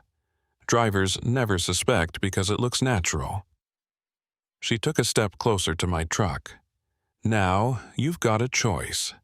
Either you cooperate, we do this clean and professional, or you make it difficult and we do it anyway, but you don't drive away. Your call." I was trying to process what "you don't drive away" meant when headlights appeared behind Sybil's truck, coming from the direction we'd traveled. Another vehicle, moving slow, deliberate, and as it got closer, I could see it was a large pickup, probably a 1-ton dually, towing what looked like a refrigerated trailer, the kind used for small-scale cold transport. The truck pulled up next to Sybil's and a man got out, older than her, maybe late 50s, wearing ranch clothes that looked like they'd seen decades of desert work. He walked up to Sybil, said something I couldn't hear, and she nodded toward my truck. The man looked at me through the windshield, his expression unreadable in the headlight glare, then moved to inspect my trailer, walking around it like a buyer examining livestock. He checked the doors, looked at the reefer unit, spent a solid 2 minutes just studying the setup. When he came back to the front, he stood next to Sybil, and this time when he spoke, his voice was loud enough for me to hear clearly. "Produce load, organic, probably high value based on the packaging I can see through the trailer vents. Temperature's compromised, but not critical yet. We can salvage it, transfer to our unit, have it in a proper cold room within an hour." Sybil nodded. "Thatcher here is considering his options. Thought maybe you could help explain the situation, Albin." So this was Ridley, the ranch owner she'd mentioned, the partner in this operation. Albin Ridley stepped closer to my cab, his manner almost friendly, like we were negotiating a legitimate business deal. "Mr. Voss, I understand this seems concerning, but let me assure you we're not barbarians. We run a simple operation. We acquire loads that are already in distress, loads that would be rejected by their original buyers anyway, due to temperature excursions or delays. We give those loads a second market, sell them to discount distributors. Everyone benefits except the insurance companies, and frankly, they can afford the loss." His rationalization was smooth, practiced, probably the same speech he'd given to however many other drivers had ended up in this exact position. But the crowbar in Sybil's hand and the isolation of this location told a different story about what happened when drivers didn't cooperate with this simple operation. I kept my voice steady. "And if I refuse? If I just turn this truck around and head back to the interstate? Albin's friendly expression didn't change, but his words carried clear threat. Then you'd be making a very poor decision. This road doesn't lead back to I-8, not from this point. Goes deeper into the ranch property, eventually dead ends at an old mining claim about 15 miles south. You'd run out of fuel before you found a way out, assuming your truck could even navigate the terrain, which it can't. And your phone, I'm sure you've noticed, doesn't work out here. We're in what the cellular companies call a dead zone. Nearest tower is 40 miles east. He was right about the phone, and his knowledge of the road system suggested he was telling the truth about the route being a dead end. I was boxed in, literally and figuratively, with two people who'd clearly done this before, and a load of produce that was losing value by the minute. What's to stop me from reporting this whole thing once you let me go? I asked. You've admitted to sabotaging trucks, to cargo theft, to running a criminal operation. Sybil answered that one, her tone almost amused. Report it to who exactly? You followed a repair person off the interstate voluntarily. No one forced you. You drove to a private property seeking cold storage, again, your choice. And when you get back to civilization and make these accusations, all you'll have is a story about a helpful mechanic and a rancher who was, unfortunately, unable to help you with storage because his facility was full. No evidence, no witnesses, just your word against ours. She was right, and that realization settled in my stomach like lead. Any story I told would sound paranoid, unprovable, especially when they could produce receipts for the legitimate repair work Sybil had done on my radiator hose. It would be my word against theirs, and I'd be the driver who lost a valuable load in the process, facing questions from my company about why I'd deviated from the approved route. They'd thought this through, probably refined the operation over multiple iterations, closing every loophole that might expose them. Albin pulled out a phone. Not for a call, but to show me something on the screen. It was a photo. Another semi-truck, different company livery, parked in what looked like this exact location. That driver cooperated, he said. Made his report, got paid by his insurance, found new work with a different company. Drove away from here safe and sound. He swiped to another photo, different truck, same location. This one cooperated too. Insurance payout, no complications. He swiped again, and this time the photo showed a truck that looked damaged, windows broken, paint scraped, sitting in what appeared to be a ravine or wash. This driver didn't cooperate. Tried to run, ended up rolling his truck in a wash about 8 miles from here. Took rescue crews 2 days to find him. The implication was clear, and I felt my mouth go dry. What happened to that driver? I asked, though I wasn't sure I wanted the answer. Albin put his phone away. Dehydration, exposure, some injuries from the rollover. Spent a week in the hospital, told a story about mechanical failure and losing control. Didn't mention us. Didn't mention any of this because he understood that some stories are better left untold. The threat underlying those words was unmistakable. I was running calculations in my head, trying to figure out any angle that gave me an advantage. Any move that didn't end with me either complying with their demands or ending up like the driver in the ravine. My eyes went to the fuel gauge, 3/4 of a tank. Maybe enough to go a significant distance if I could find a route. The CB radio was an option, but Sybil and Albin would hear any transmission, would know I was calling for help. My best chance seemed to be cooperating enough to stay safe while looking for an opportunity to escape or alert someone to what was happening. "All right," I said slowly, watching their reactions. "Say I cooperate. How does this work exactly?" Albin's expression relaxed slightly, like he'd won a negotiation he'd been confident about all along. "Simple process. You unlock your trailer, we transfer the pallets to our refrigerated unit using our equipment. Takes maybe 45 minutes. Once the transfer is complete, we drive our separate ways. You head back toward I-8 using a different route that actually connects to the highway, about 20 miles north of here. You call your company, report that you were hijacked by unknown individuals while broken down, describe it however you want, except you don't describe us or this location. Insurance handles the loss, and in 2 days, you'll have forgotten this ever happened. In 2 days, I'd be looking over my shoulder for the rest of my career, but I didn't say that. Instead, I asked, "What guarantee do I have that you'll actually let me go?" Sybil answered, still holding that crowbar. "You don't have guarantees, Thatcher. You have our track record, which is that we're in the cargo business, not the violence business. Keeping you safe keeps us safe, draws less attention, fewer complications. We've done this 19 times in the past 8 months, and 19 drivers went home to their families. You'll be number 20. 19 times. 19 drivers who'd been manipulated or forced into this exact situation, and apparently all of them had chosen compliance over resistance. I wondered how many of them still drove these routes, how many had quit or changed careers, how many lay awake at night replaying the decision they'd made on a dark desert road. I also wondered if all 19 had really made it home safely, or if Albin's photos only showed the success stories.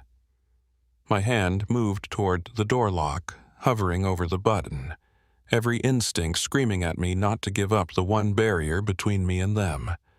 But Albin was already moving toward my trailer, pulling out a set of bolt cutters from his truck, clearly prepared to access my cargo with or without my cooperation. If I stayed locked in the cab, they'd just take what they wanted and leave me here, possibly disabled my truck to ensure I couldn't follow or interfere. At least if I played along, I might find an opening, might be able to get information that could be useful later. I unlocked the door and stepped down from the cab, keeping my distance from both of them, positioning myself so I could see both their vehicles and mine, maintaining awareness of my surroundings. The desert night was quiet except for the idle of our engines and the occasional sound of wildlife moving in the creosote bushes. The temperature had dropped to maybe 95 degrees, almost comfortable compared to the daytime heat, but sweat was still running down my back, partly from the climate and partly from the adrenaline coursing through my system. Albin walked to my trailer doors with the bolt cutters, made quick work of my seal, and swung the doors open. Even from 20 feet away, I could smell the produce, that distinctive scent of organic vegetables, and I could see him nodding with satisfaction as he inspected the load. "Quality product," he called back to Sybil. "Should fetch good money through our distributors even with the temperature excursion." He pulled out his phone again, made a call, spoke briefly in terms I couldn't quite hear, then hung up and turned to me. "Transfer crew will be here in 10 minutes. They'll handle the heavy work." Transfer crew. There were more people involved in this operation, probably rotating teams to minimize individual exposure, spreading the risk across multiple participants. This wasn't just Sybil and Albin. This was organized, structured, possibly extending beyond just this one location.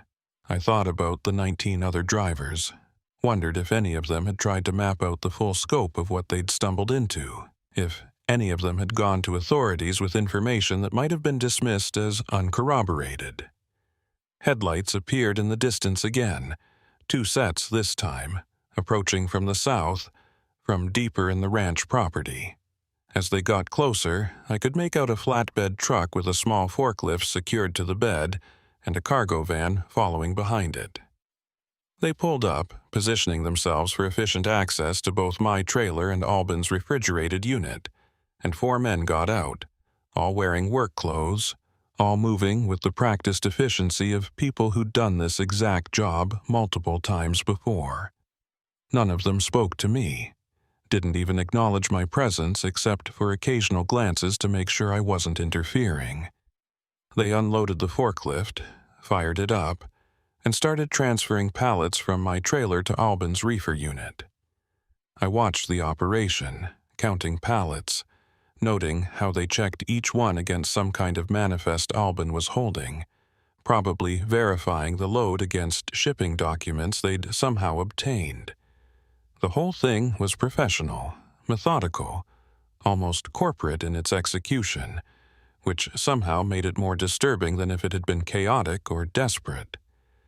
Sybil had moved closer to me, not threatening but watchful, making sure I didn't try anything stupid. I used the opportunity to ask questions, partly to gather information and partly to keep her talking, keep the situation from escalating. "How'd you know I'd be on I-8 tonight?" She considered whether to answer, then shrugged. "We monitor CB traffic, track patterns, know which companies run which routes on which schedules. When we hear about a high-value load moving through our operating area, we pay attention. Sometimes we get lucky with natural breakdowns. Sometimes we create opportunities. Your radiator hose was natural, just fortuitous timing. Fortuitous for them, catastrophic for me." I watched another pallet get transferred, my load disappearing into their operation, my career potentially disappearing with it. And if my company doesn't believe the hijacking story? If they think I'm involved somehow? Sybil's expression didn't change. "Then you'll have bigger problems than what happened here tonight." But most companies take the insurance payout and move on, cheaper than investigating, and drivers usually get the benefit of the doubt on first incidents. You'll be fine as long as you keep the story simple. The transfer was almost complete. 12 pallets now in Albin's reefer unit, just 2 left in my trailer. I was running out of time to figure out a move, to find some angle that gave me leverage or escape. My truck was still running, keys in the ignition. Technically, I could make a run for it, but with 6 people here and multiple vehicles, I wouldn't make it far before they cut me off or forced me off whatever road I tried to take. And Albin's story about the driver in the ravine suggested they were willing to use force if necessary. The last pallet came out of my trailer, and one of the crew members closed my doors, securing them with a new seal that Albin provided, probably to make my hijacking story look more legitimate. Albin walked over, handed me a piece of paper with directions written in neat handwriting. "Follow this route north. You'll hit a county road that connects to I-8 about 15 miles east of where you broke down. Make your calls from there, stick to the basic story, and we all get to go about our business." I took the paper, studied the directions, trying to memorize landmarks and turns that might be useful if I needed to guide authorities back here later. But even as I read it, I knew Albin was probably giving me a route that wouldn't reveal anything useful, that would loop around the actual transfer location, that would leave investigators with nothing but empty desert if they tried to follow my description. "What happens to drivers who don't stick to the basic story?" I asked, looking him directly in the eyes. His smile was cold. "Let's hope you never have to find out." The crew finished loading their refrigerated unit and started packing up their equipment, moving with the same efficient silence they'd maintained throughout the transfer. I stood there holding Albin's directions, watching my entire load disappear into their operation, feeling the weight of decisions I hadn't really been given the chance to make. Sybil had moved back to her pickup truck, the crowbar now stored somewhere out of sight, but her presence still felt threatening even at a distance. The forklift was being secured back onto the flatbed, tie-down straps being tightened by men who wouldn't make eye contact with me. Albin walked over to his refrigerated trailer, checked something on the reefer unit's control panel, then came back to where I stood. "Temperature's holding at 38 degrees, he said, like we were colleagues discussing normal logistics. "Your produce will be fine, probably better than if it had stayed in your dead unit. We'll have it distributed through our network by tomorrow afternoon. Nobody wastes food, everybody makes money except the insurance company." His attempt to frame this as some kind of victimless crime, as if I should feel good about the efficiency of their theft, made my jaw clench. "Those 19 other drivers," I said, keeping my voice level. "They all just drove away and forgot about this?" Albin's expression remained neutral. "They made the smart choice, same one you're making right now. They understood that some battles aren't worth fighting, especially when you're outnumbered and outmaneuvered. They went home, filed their reports, collected their paychecks, and moved on with their lives. No reason you can't do the same." Except I knew that wasn't the whole story. The driver in the ravine proved they were willing to use violence when compliance wasn't guaranteed, and I suspected that photo he'd shown me wasn't the only incident that had gone beyond simple cargo theft. "What about the driver who's missing? You said one of the previous drivers is still missing." Albin's pause before answering told me I'd touched on something he hadn't intended to discuss. That situation was complicated. Driver made some poor decisions after he left here, got himself into trouble that had nothing to do with us. But that's the risk when people don't follow simple instructions. The implication was clear.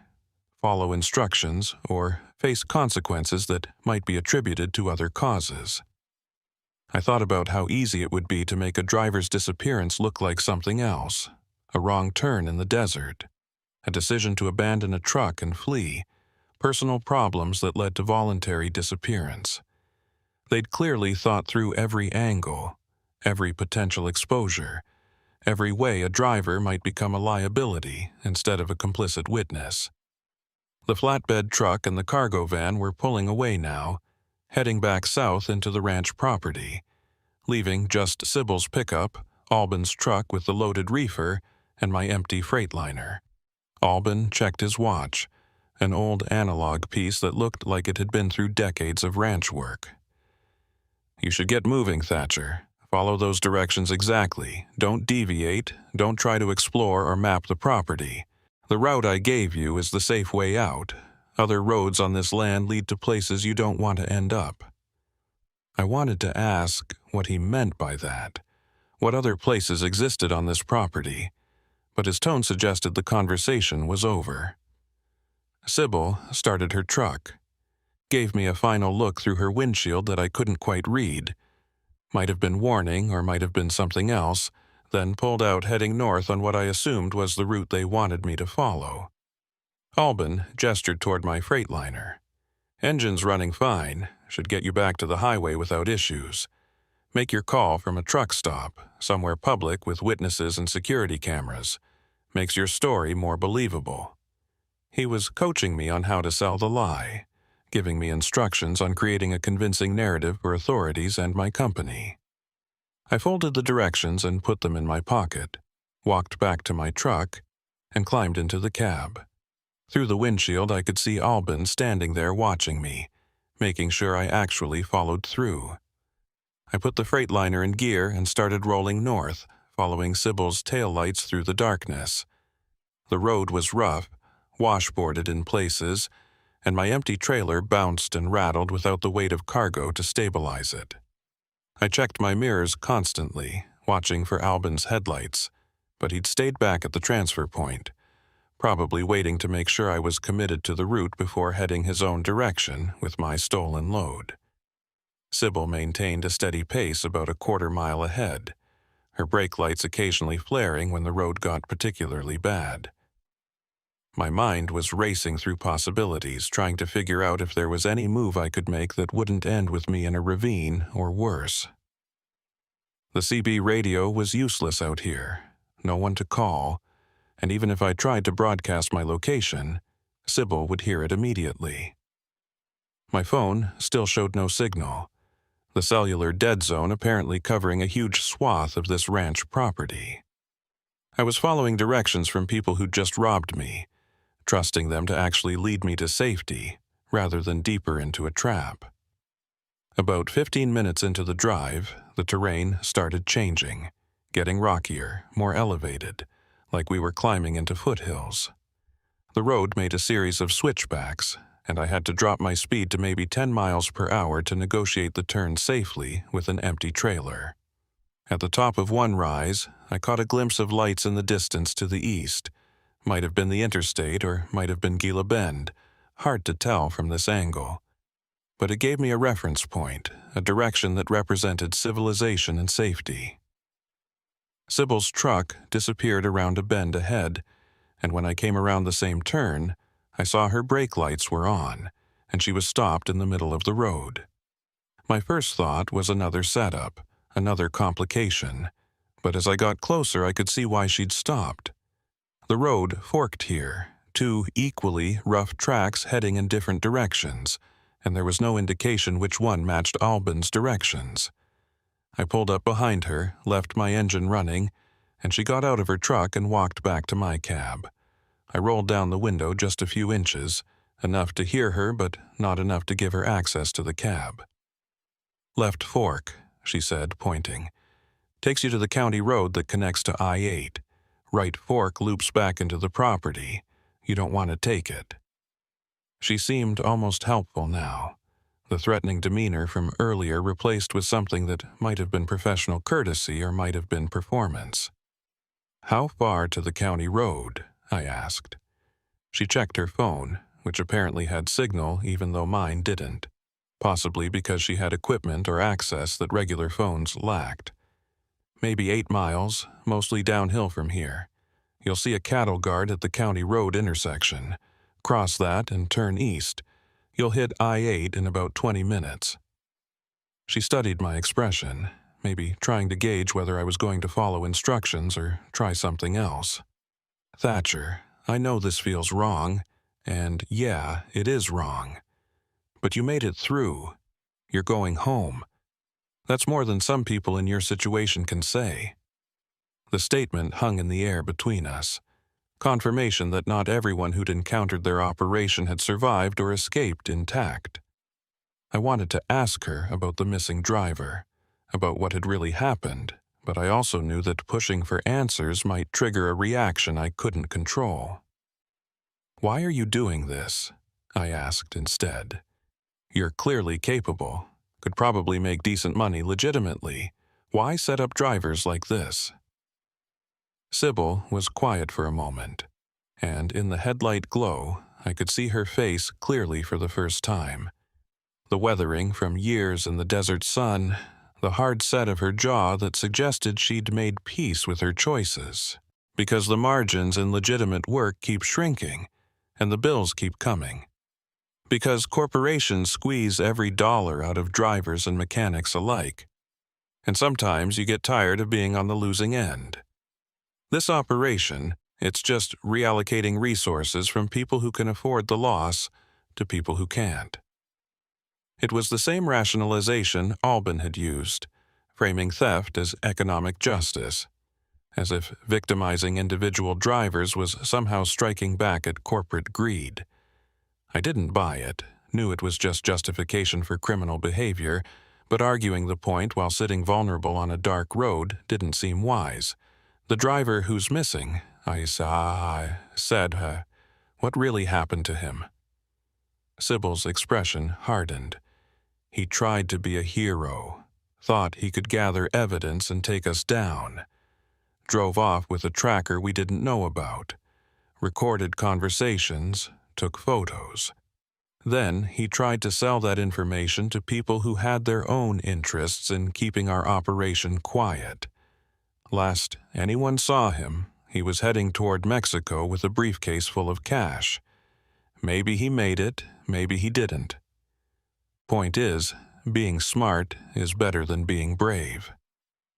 The story didn't quite make sense, had holes and inconsistencies that suggested it wasn't the full truth. But it served as another warning, another example of what happened when drivers didn't play along with the program. "I'm not looking to be a hero," I said, which was absolutely true. "I just want to get back to the highway and forget this happened." Sybil nodded, accepting that statement. "Then take the left fork, follow it to the county road, make your calls from somewhere safe. And Thatcher, when you tell your story, keep it simple. Don't mention mechanics or ranchers or transfer crews. Just say you got hijacked by unknown individuals after a breakdown. The less detail you provide, the more believable it is." She walked back to her truck, climbed in, and took the left fork without looking back. I sat there for a moment, considering my options, looking at the right fork and wondering where it really led, wondering if it might take me to evidence or information that could bring down this operation. But Albin's warning about dangerous places on the property and Sybil's story about the missing driver kept me from exploring. I took the left fork, following her taillights once again. The road descended through rocky terrain, passing what looked like abandoned ranch structures, old corrals, and a collapsed barn that suggested this property had once been a working cattle operation. I tried to memorize landmarks, anything that might help authorities locate this area if I decided to report what had really happened. A distinctive rock formation that looked like a sentinel, an old windmill missing its blades, a dry creek bed with cottonwood trees marking its path. But even as I cataloged these details, I knew the property was probably vast enough that these markers would be useless without GPS coordinates I didn't have. Sybil's truck reached the bottom of the descent, and I saw her cross what must have been the cattle guard she'd mentioned. The distinctive rumble of tires on metal grating. She turned east without stopping, her taillights disappearing quickly as she accelerated onto what was apparently better road surface. I followed, felt my own tires hit the cattle guard, and suddenly I was on a maintained county road, paved and marked with actual lines and signs. The transition from isolated ranch property to public road was jarring, like crossing back into normal reality after being in a nightmare dimension. My phone came alive with signal, notifications flooding in from the hours I'd been in the dead zone, missed calls from dispatch, text messages asking for status updates, alerts from my company's tracking system questioning why I deviated from my route. I ignored them all for the moment, focused on getting to I-8 and finding somewhere public to stop. Sybil's truck was already far ahead, probably pushing 70 on this empty county road, putting distance between us now that her job was done. I reached I-8 about 25 minutes later, the interstate looking like a beacon of civilization after the isolated chaos of the ranch property. There was a truck stop at the intersection, one of those smaller independent operations that catered to local traffic and the occasional long-haul driver. I pulled in, parked under the brightest lights I could find, and just sat in my cab for a few minutes, trying to process everything that had happened. My trailer was empty, seal broken and replaced with one that probably had a serial number that would check out as legitimate, even though the transfer it supposedly secured had never happened at a legitimate facility. My load was gone, distributed through criminal networks to buyers who probably had no idea they were receiving stolen goods. And I had a story to tell that would either be believed and result in an insurance payout, or be questioned and result in suspicion falling on me. I grabbed my phone, stared at the screen for a long moment, then called dispatch. The night supervisor answered, annoyed that I was calling so late but concerned when I told him I needed to report a hijacking. He patched me through to the security department, and I went through the basic story, broken down at mile marker 58. Reefer failure, attempted to find help, was approached by armed individuals who forced me to surrender my load. I kept it vague like Sybil had advised, didn't mention mechanics or ranchers or specific locations, just described generic threats and a generic transfer to unknown vehicles. The security officer asked detailed questions, wanted to know about the individuals, their vehicles, their exact words. I provided descriptions that were intentionally imprecise, details that could apply to thousands of people and vehicles in Arizona. The officer seemed satisfied, said he'd file a report with state police and with our insurance carrier, told me to stay where I was until law enforcement arrived to take an official statement. I agreed and ended the call, then sat there in the parking lot, watching other trucks come and go. drivers living their normal nights while I dealt with the aftermath of something abnormal. Arizona Department of Public Safety showed up about 45 minutes later, 2 officers in a marked unit. They took my statement, photographed my empty trailer and the replacement seal, asked me to walk them through the timeline of events. I stuck to the script, broken down, hijacked, forced to comply, released on a county road. One of the officers, older guy with the sergeant stripes, seemed skeptical about some details, kept pressing on why I'd gone off the interstate in the first place, why I hadn't used my CB to call for help sooner. I explained about the mechanical failure in the reefer unit, about trying to save the load, about making decisions under stress that might not have been optimal in hindsight. He nodded, but didn't seem fully convinced, and I could see him making notes that probably flagged my story for further investigation. "We'll follow up," he said. "Check the area where you said you were held. See if we can find evidence or witnesses. In the meantime, you'll need to stay available for additional questions." They cleared me to leave, and I started the drive back to Phoenix with an empty trailer, my mind replaying every moment from the breakdown to the transfer to this parking lot conversation. I thought about Sybil's warning to keep it simple, about Albin's confidence that drivers always chose compliance over resistance, about the 19 others who'd apparently made the same choice I was making now. I wondered if any of them had tried to do more afterward, if any of them had given police enough information to actually investigate, or if they'd all just taken the path of least resistance. I made it to the Phoenix terminal around 3 a.m., parked my rig in the yard, and filled out the incident reports that my company required. By sunrise, I was in a manager's office explaining why I'd lost a $40,000 load of organic produce, why I'd deviated from approved routing, why my story had gaps that couldn't be easily verified. The manager was professional but clearly suspicious, asking the same questions the state police had asked, looking for inconsistencies or admissions that might indicate I was somehow involved in the theft. "The insurance company is going to investigate this thoroughly," he warned me. "They'll want to interview you, probably multiple times. They'll check your financials, look for any indication of collusion or staged theft. If this is legitimate, you'll be cleared and we'll move forward. If there's any hint you were involved, you'll be terminated and possibly face criminal charges."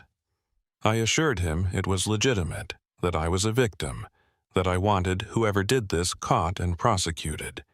He seemed to accept that, but made it clear I was on administrative leave until the investigation concluded. I drove home in a rental car the company provided, arrived at my apartment as the sun was fully up, and collapsed on my couch without bothering to change clothes. My phone kept buzzing with calls from the insurance investigator, from additional law enforcement agencies, from my union representative checking if I needed legal support. I ignored them all, too exhausted and too conflicted to engage with the machinery of investigation and bureaucracy. Over the next week, I gave 3 more statements to various investigators, walked through the timeline so many times I could recite it in my sleep, stuck to the basic story despite increasing pressure to provide more detail. The insurance company sent their own investigator, a former cop who specialized in cargo theft, and he spent 2 hours trying to poke holes in my account, looking for the inconsistencies that would justify denying the claim. I held firm, described the hijacking in the same vague terms I'd used from the start, and eventually he seemed to accept that either I was telling the truth or I was disciplined enough to maintain a lie under interrogation. What haunted me wasn't the investigation or the suspicion. It was the knowledge of what was really happening on that ranch property. The operation that had victimized at least 19 other drivers and would probably continue victimizing more. I thought about reporting the real story, about telling investigators about Sybil and Albin and the organized nature of the theft. But every time I considered it, I remembered Albin's photos, remembered the driver in the ravine, remembered Sybil's story about the missing driver who'd tried to be a hero, and I remembered something else, something Albin had said that stuck with me. He'd mentioned distributors who received the stolen loads, buyers who were part of the network, people who had interests in keeping the operation quiet. That suggested connections beyond just the theft crew, possibly involving legitimate businesses or individuals with resources and motivation to protect the operation. If I exposed them, would I be fighting just Sybil and Albin, or would I be taking on a larger network with the capability to reach me anywhere? 3 weeks after the incident, the insurance company approved the claim, paid out for the lost load, and my company reinstated me to active status. My manager told me I was cleared, that they believed my story, that I could resume normal operations. But he also suggested I might want to consider different routes, maybe avoid I-8 for a while, take assignments that kept me in more populated areas. It wasn't quite an admission that he knew there was more to the story, but it was acknowledgement that something dangerous was out there. I took his advice, started requesting routes that stayed on major interstates, that didn't venture into the isolated stretches where trouble could find you. Other drivers noticed the change, asked if I was getting cautious in my old age, made jokes about me being spooked by the hijacking. I laughed it off, didn't explain the real reason, didn't share what I knew about operations targeting truckers on lonely roads. Because to explain would be to admit I'd chosen silence over justice, chosen personal safety over protecting other drivers who might face the same situation.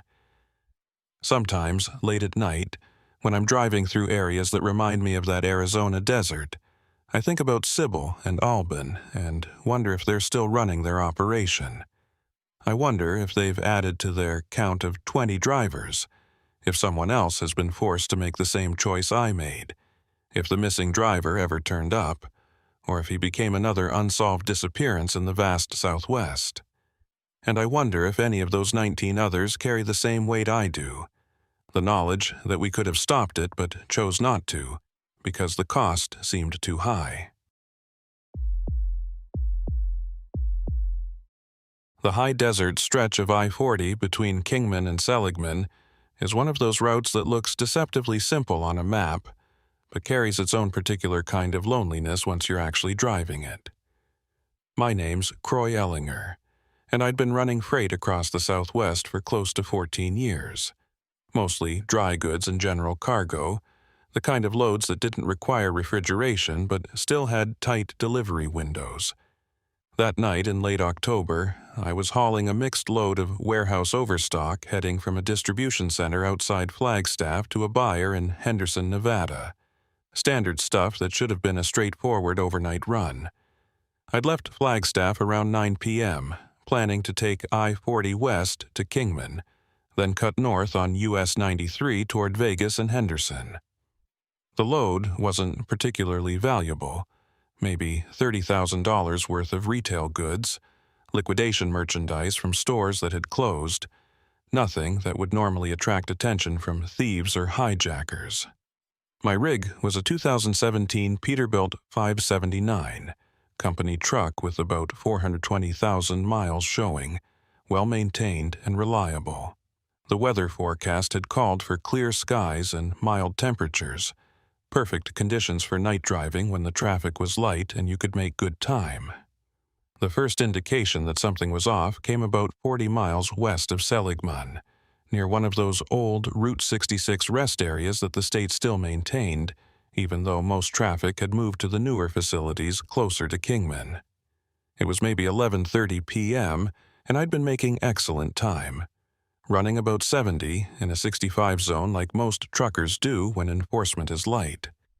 I noticed a semi parked at the rest area as I passed, unusual because most drivers preferred the newer stops with better lighting and amenities, but not unheard of. What caught my attention was that the truck's hazard lights were on, and the driver's door was standing wide open, interior light glowing in the darkness. I debated whether to stop and check if the driver needed help, that old trucker code of looking out for each other on the road. But something about the scene felt wrong. The door too perfectly open, the lights too obviously displayed, like it was staged to get attention. I kept driving, made a mental note to call it in once I had better cell coverage, and watched my mirrors to see if the truck showed any other signs of activity. Nothing moved. No one appeared. Just that open door and the rhythmic flash of hazard lights getting smaller in my mirror. About 10 minutes later, maybe mile marker 103, I saw headlights appear behind me, coming up fast.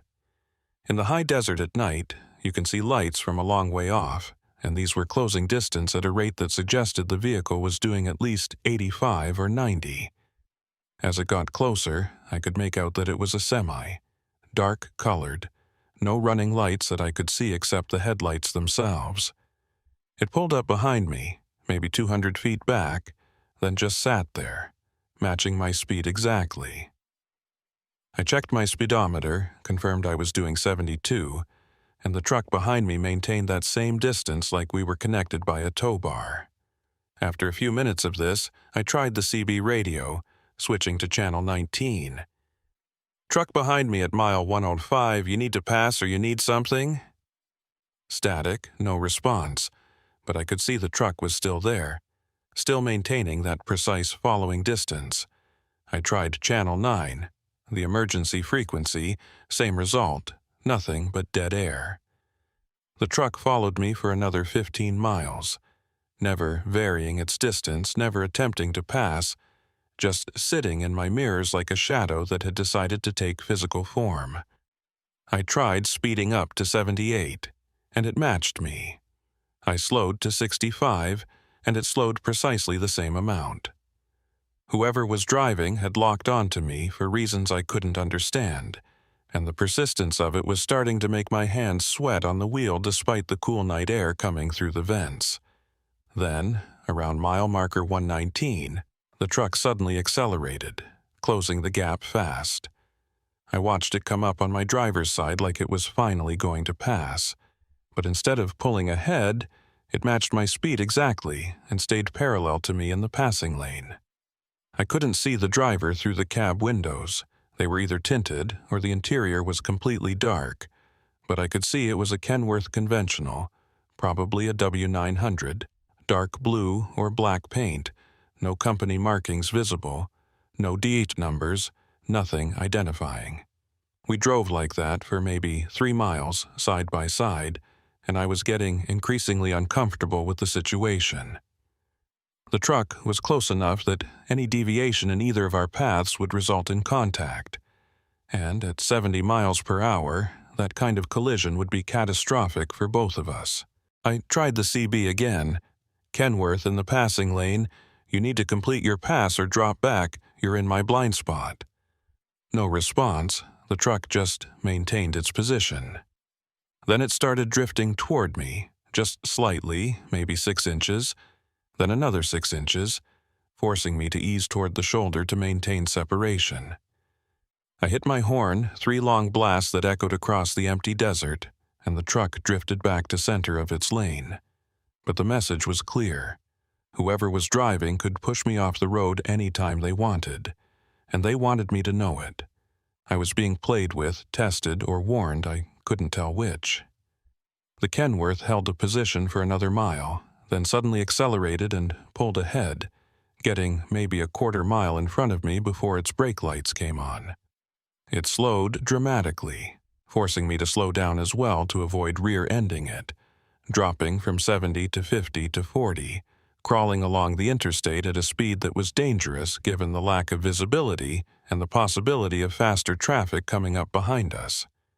I put on my hazards, hoping anyone approaching from behind would see the warning and slow down, but there was no other traffic visible in either direction. Just me and this Kenworth playing some kind of dangerous game. After maintaining 40 miles per hour for maybe 5 minutes, the Kenworth suddenly swerved onto the shoulder, kicking up dust and gravel, and came to a complete stop. I passed it, accelerating back to normal speed, and watched in my mirrors as it sat there on the shoulder. Hazard lights now on, mimicking the abandoned truck I'd seen at the rest area. The parallel was too obvious to be coincidence, and I realized with growing dread that whoever was in that Kenworth might be connected to the abandoned truck. might be part of some kind of operation that used distressed vehicles to lure drivers into stopping. I grabbed my phone, planning to call Highway Patrol, but I had no signal, which was typical for this stretch of I-40 where cellular coverage was spotty at best. The CB was still useless, no response on any channel, and I was starting to wonder if the Kenworth had some kind of jamming equipment, some way to block communications in the immediate area. I'd heard stories about sophisticated cargo thieves using military-grade tech, but I'd always figured those were trucker legends, exaggerations of more mundane crimes. The Kenworth's headlights came back on, and I watched it pull back onto the interstate, accelerating hard to catch up with me. This time it came up fast on my passenger side, and as it pulled even, I got my first clear look at the cab interior through my passenger window. There was someone in the driver's seat. I could see the silhouette, but something was wrong with the way they were positioned. Too still, too rigid, like a mannequin or a person who wasn't actually operating the vehicle. The thought that maybe the truck was being controlled remotely or by someone hidden lower in the cab sent a chill through me. The Kenworth stayed parallel for maybe 30 seconds, close enough that I could have reached out and touched it if the windows were open. Then it dropped back and disappeared from my mirrors entirely, just gone like it had never been there. I kept checking, expecting to see headlights reappear, but there was nothing behind me except empty highway stretching back into darkness. Either the truck had turned off somewhere without me noticing, which seemed unlikely given how closely I'd been watching, or it had killed its lights and was following in total darkness, which seemed impossible but also terrifying. I pushed my speed up to 75, trying to put distance between me and whatever had just been harassing me, and that's when I saw the next rest area sign, 2 miles ahead. This was the newer facility I'd been planning to skip, intending to push straight through to Kingman and fuel up there.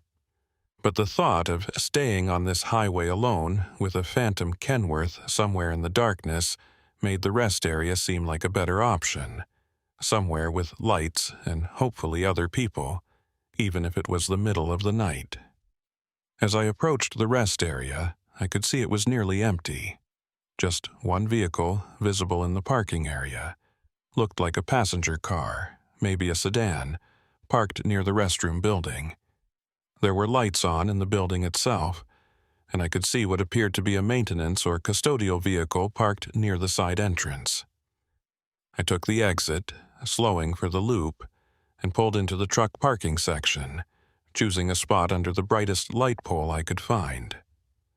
I sat there for a moment with the engine idling, checking all my mirrors, looking for any sign of the Kenworth.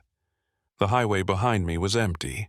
No headlights, no movement, just the usual desert night silence. I grabbed my phone, still no signal, which was frustrating but not surprising for this location. The restroom building was maybe 75 feet from my truck, well-lit pathway between them, and I could see someone moving inside through the windows, probably the custodian doing their rounds. I decided to make a quick run to the restroom, stretch my legs, maybe see if the custodian had a phone or radio I could use to report the harassment I'd experienced. I locked my cab, pocketed my keys, and started walking towards the building.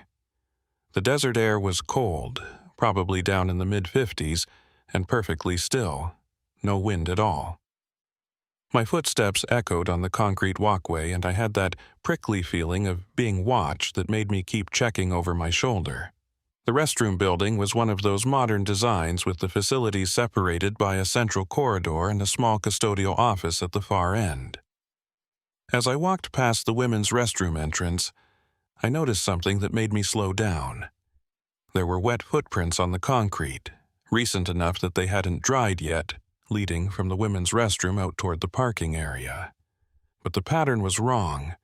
The footprints were going in both directions, in and out multiple times, and they were all the same size, same shoe tread, like one person had been pacing back and forth. I continued to the men's room, used the facilities quickly, the whole time feeling that same watched sensation, like eyes were tracking me through the walls. When I came back out, the footprints were still there, still wet, but now there were more of them, extending further down the corridor toward the custodial office. I could hear sounds from that direction, movement, maybe equipment being used, normal maintenance sounds, but my instincts were telling me to get back to my truck, to not investigate, to just leave this rest area and deal with the Kenworth situation somewhere else. I started walking back toward the exit, and that's when I heard the voice behind me. "Sir, excuse me, sir, could you help me with something?" I turned, and there was a woman in a custodial uniform, maybe late 40s, carrying a mop and bucket, standing in the corridor I'd just left. She looked normal, professional, exactly what you'd expect for a rest area custodian. But something about her expression was off, too fixed, too intense, like she was concentrating very hard on appearing casual. "What do you need?" I asked, keeping my distance, hand in my pocket where my keys were, ready to run if necessary. She gestured toward the custodial office.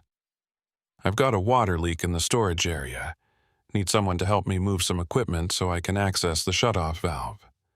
Would only take a minute, and I'd really appreciate it. Been trying to handle it myself for the last hour."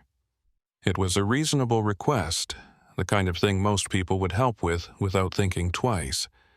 But I'd just been harassed by a phantom truck for 30 miles. I was in an isolated rest area in the middle of the night, and this woman's wet footprints suggested she'd been doing something other than normal custodial work. "I'm not really equipped to help with plumbing," I said, "but I can call for assistance once I get cell signal back. There a phone in your office I could use?" Her expression changed, just slightly, disappointment or frustration flickering across her features before she reset to that fixed smile. "Phone lines are down, have been for a couple days. They're supposed to send someone to fix them, but you know how it is with state maintenance. Everything takes forever. I really just need a hand moving a shelving unit, maybe 2 minutes of work. Please, I'm desperate here. Water's getting into the electrical panel." The mention of electrical panels and the urgency in her voice might have convinced me if I hadn't spent the last hour being stalked by a truck that vanished into thin air. Instead, it made me more suspicious, more certain that this was part of whatever operation I'd stumbled into. "I'm sorry, I can't help," I said, backing toward the exit. "I need to get back on the road. I'm running behind schedule." I turned and walked quickly toward the exit, not quite running but moving with purpose. Behind me, I heard her voice again, no longer friendly, now flat and cold. "Mr. Ellinger, you should reconsider. It would be better for everyone if you just helped with the small task." She'd used my name, my actual name, which I hadn't given her. My CDL was in my wallet in my pocket. My truck had company logos on it. Maybe she'd seen those. But the way she said it, with complete certainty, suggested she'd known who I was before I ever walked into this building. I pushed through the exit doors and headed for my truck at a fast walk, almost a jog, keys already in my hand. I could hear the building doors open behind me, hear footsteps following, and I risked a glance back to see the woman in the custodial uniform walking after me, no longer carrying the mop and bucket, now holding something else, something dark that caught the light wrong, might have been a radio or might have been something more threatening. I reached my truck, got the door open, and climbed into the cab in one motion, hitting the locks as soon as I was inside. The woman, her name tag said Letha Moreland, had stopped maybe 20 feet from my truck, just standing there watching me with that same fixed expression. I started the engine, put it in gear, and started to roll forward. That's when I saw the headlights at the rest area entrance. A semi-truck pulling in, and even in the darkness, I could tell it was the Kenworth, the one that had been stalking me. The Kenworth pulled into the rest area with deliberate slowness, positioning itself to block the main exit back to the interstate. I watched it in my mirrors, calculating angles and distances, trying to figure out if I had enough space to maneuver around it or if I was effectively trapped in this parking lot. Letha Moreland was still standing there, and now she'd pulled out what I could clearly see was a radio, speaking into it while watching my truck. The coordination was obvious. She was communicating with whoever was driving the Kenworth, working together to box me in.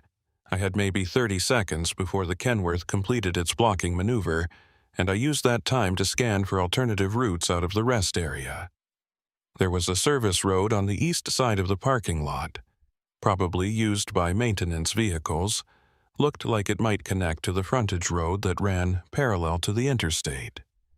It was narrow, barely wide enough for a semi, and I had no idea if it was even passable or if it dead-ended somewhere in the desert. But it was the only option that didn't involve trying to squeeze past the Kenworth or waiting to see what Letha and her partner had planned.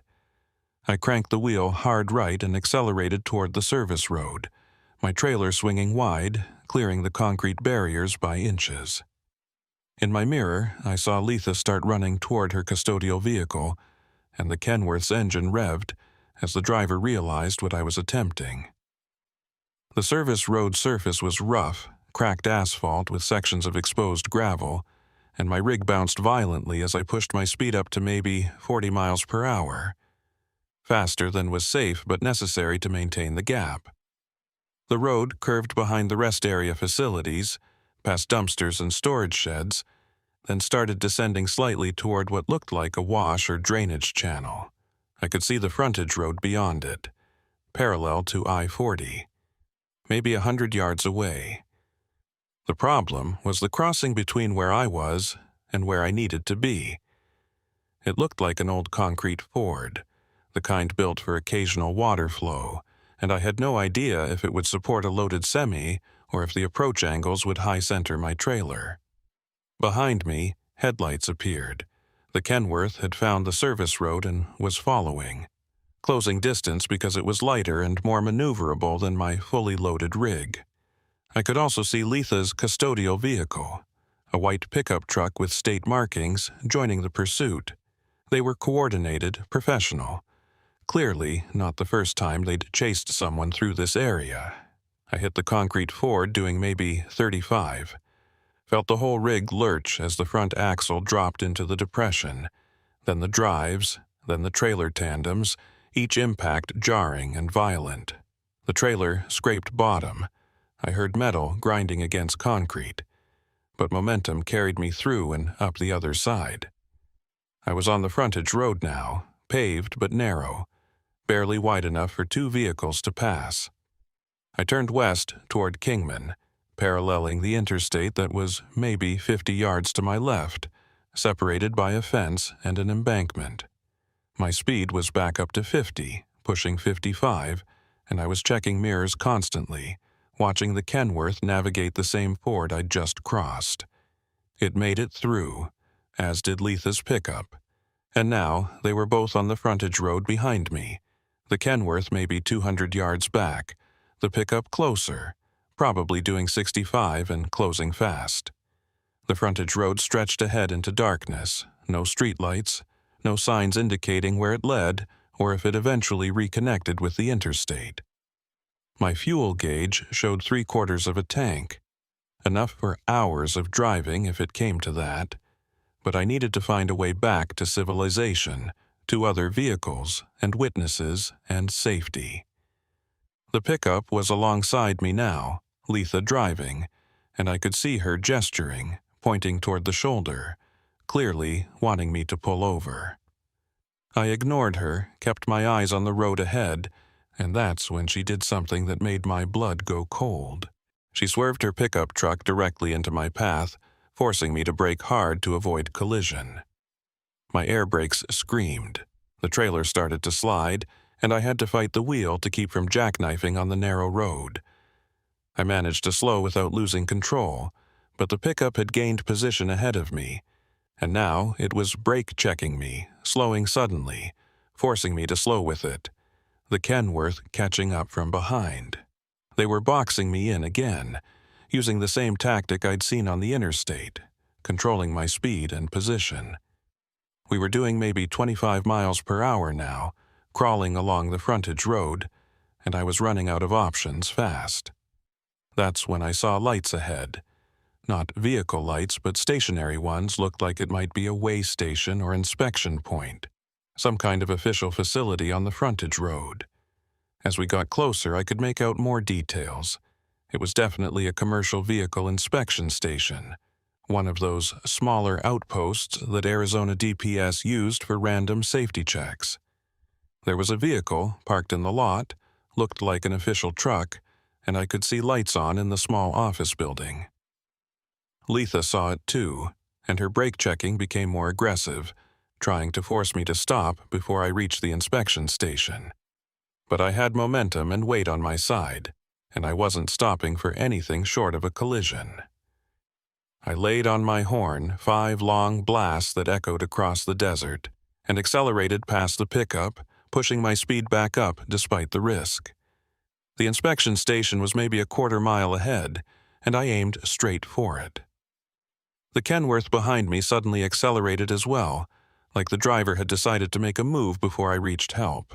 It came up fast on my driver's side, attempting to pull alongside, and I could see the cab more clearly now in the ambient light from the inspection station ahead.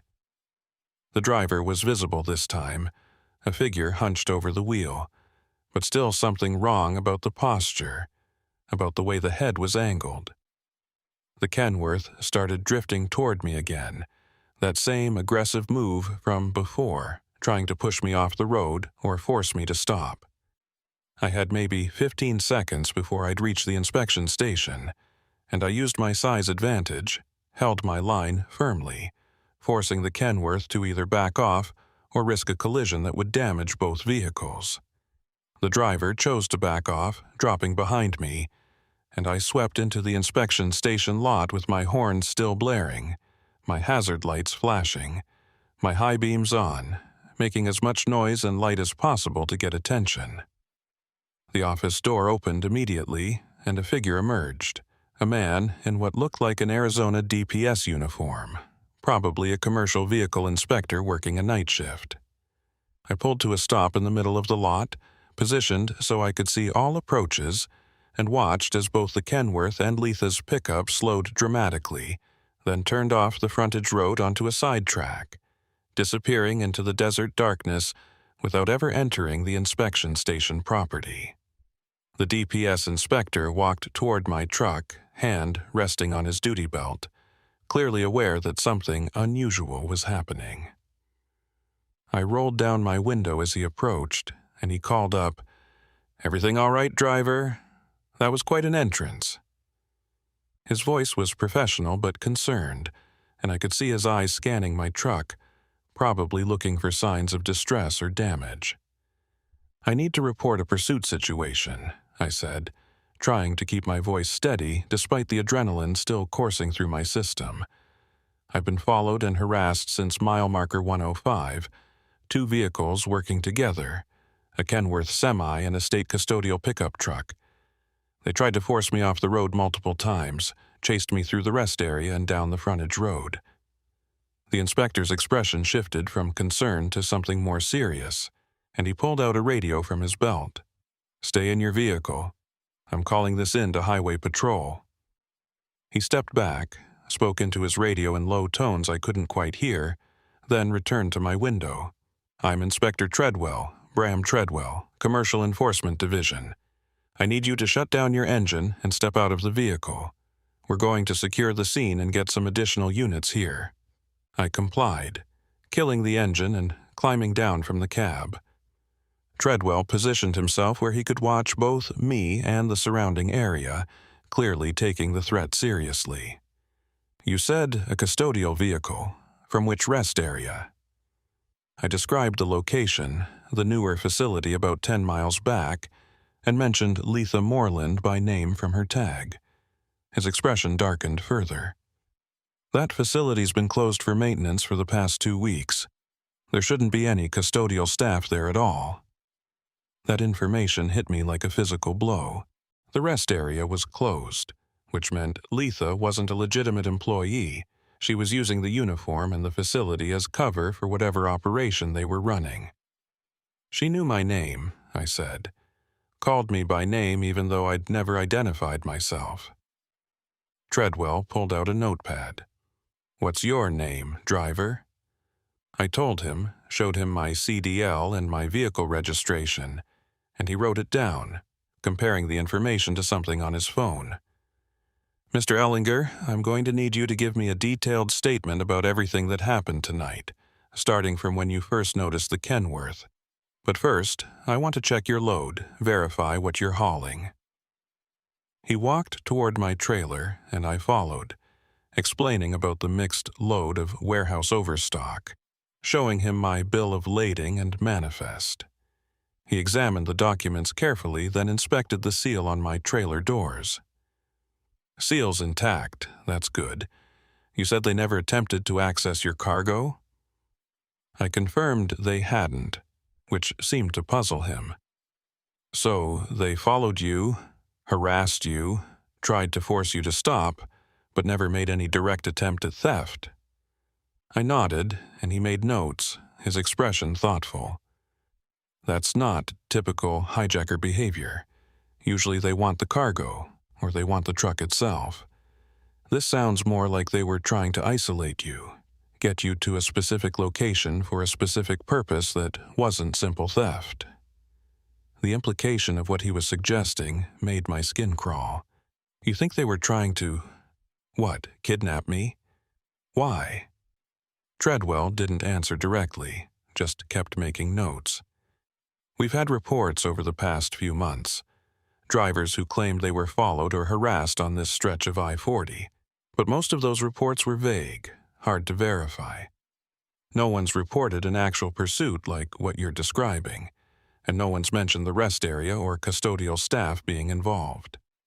Headlights appeared on the frontage road, coming from the direction of the interstate, and Treadwell's hand went to his sidearm before he recognized it as a marked Arizona Highway Patrol unit. The cruiser pulled into the inspection station, and 2 troopers got out, conferring briefly with Treadwell before approaching me. The senior trooper, a woman with sergeant stripes, introduced herself and asked me to walk through the entire sequence of events again. I spent the next 45 minutes giving statements, describing the Kenworth, describing Letha Moreland, describing the pursuit down the frontage road. The troopers took photos of my truck, documented some minor damage to my undercarriage from the concrete ford crossing, and called for additional units to check the rest area and search for the Kenworth and the pickup truck. Treadwell stayed with me the whole time, asking detailed questions about the Kenworth's behavior, about how it had matched my movements, about the apparent coordination between the vehicles. "The way you're describing it," he said at one point, "sounds almost like they were testing you, seeing how you'd react to different types of pressure.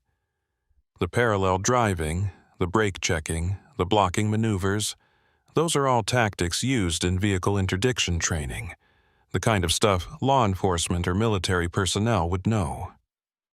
That was a disturbing thought, that whoever was driving the Kenworth might have professional training in pursuit and vehicle control.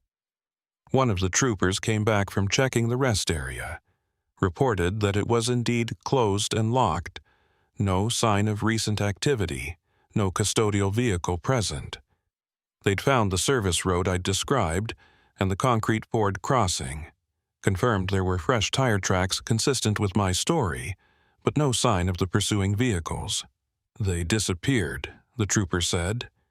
"Could be dozens of side roads and ranch tracks in this area where they could have gone to ground."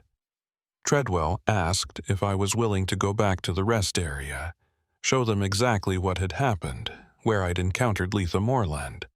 I agreed, despite not wanting to return to that place, and we formed a convoy, my truck following the highway patrol units back down the frontage road. The inspection station receded in my mirrors, and I felt exposed again, vulnerable, even with law enforcement escort. The rest area looked different with multiple patrol vehicles lighting it up, their LED bars turning everything harsh blue and white. I showed them where I'd parked, where I'd encountered Letha near the restroom building, the corridor where she'd asked for help. Treadwell examined the area carefully, found the wet footprints I'd described, though they were mostly dry now. "These prints," he said, photographing them, "they're all the same tread pattern, same size, like you said. Someone was pacing or staging this scene." We checked the custodial office, found it locked, and Treadwell used a facility master key to open it. Inside was standard maintenance equipment, cleaning supplies, nothing unusual or suspicious at first glance. But then he opened a desk drawer and pulled out a clipboard with papers attached. "Incident log," he said, reading. "Lists of trucks that have stopped here over the past 6 months, makes, models, company names, some with license plate numbers." He flipped through the pages. "Your truck isn't on here, Mr. Ellinger, which means they weren't monitoring this facility for random targets. They were tracking specific vehicles or following specific drivers." That suggested premeditation, that I'd been selected as a target before I ever reached the rest area, possibly before I'd even left Flagstaff. "How would they know I'd be on this route tonight?" I asked. Treadwell considered the question. "Shipping manifests sometimes get leaked or hacked. Dispatch communications can be monitored if someone has the right equipment. Or it could be simpler than that. Someone at your company or at the shipper could be providing information to these people." The thought that there might be an inside connection made the situation even more disturbing. "What do I do now?" I asked. "I still need to deliver this load to Henderson, but I don't want to be alone on the highway if these people are still out there looking for me." The highway patrol sergeant who'd been coordinating the response came over. "We're going to provide escort to the Nevada state line. Make sure you get out of Arizona safely. Once you're in Nevada, we'll hand off to NHP, have them escort you the rest of the way to Henderson." It was more protection than I'd expected, and I felt some of the tension ease.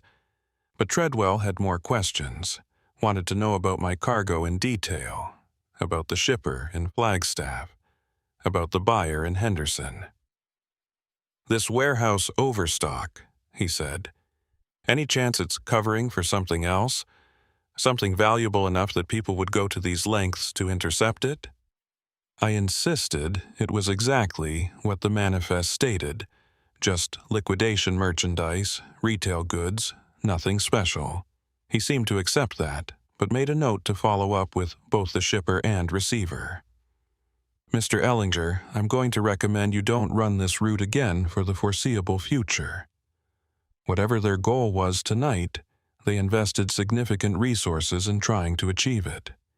They had at least 2 vehicles, coordination, knowledge of your route, probably surveillance. That level of organization suggests they'll try again if they think they can succeed. The highway patrol sergeant organized the escort. 2 patrol units, one ahead of me and one behind, and we rolled out of the rest area in convoy formation. Back on I-40, heading west toward Kingman, I felt somewhat safer but couldn't shake the feeling of being watched. Every set of headlights in my mirrors looked potentially threatening. Every vehicle on the highway a possible pursuer. The patrol units maintained their positions, and we made it to Kingman without incident. Stopped at a truck stop for fuel and a brief break. While I was fueling, Treadwell pulled up in his inspection vehicle, got out and walked over. "Got some information from our intelligence unit," he said. "That Kenworth you described. We've had 3 reports of a similar vehicle in the past 2 months, all on I-40 or Route 66, all involving harassment of commercial drivers. None of the previous incidents escalated to actual pursuit like yours did, but the pattern's there. Dark Kenworth, no markings, aggressive driving, attempts to force drivers off the road or make them stop." "What happened in those other cases?" I asked. He checked his notes. 2 drivers reported it, gave statements, but we never found the truck. One driver didn't report it officially, just mentioned it in a conversation with another trucker who passed the information along. Could be more incidents that went unreported, drivers who didn't think it was worth calling in or who were afraid of retaliation. The Nevada state line was another 40 minutes west, and the Arizona units would hand me off there to NHP escorts who'd take me the rest of the way to Henderson. As we rolled back onto I-40, I noticed Treadwell was staying with the convoy, apparently planning to follow all the way to the state line. The highway stretched ahead, mostly empty at this hour. Just the occasional westbound truck or eastbound passenger vehicle. That's when I saw it in my mirror, maybe a mile back. A semi-truck with no running lights visible except headlights, pulling onto I-40 from what must have been a side road or rest area. Even at this distance, even with the distortion of mirror view, I recognized the configuration, the dark color barely visible against the night sky. The Kenworth was back, and it was following us. I grabbed my CB radio, keyed the mic.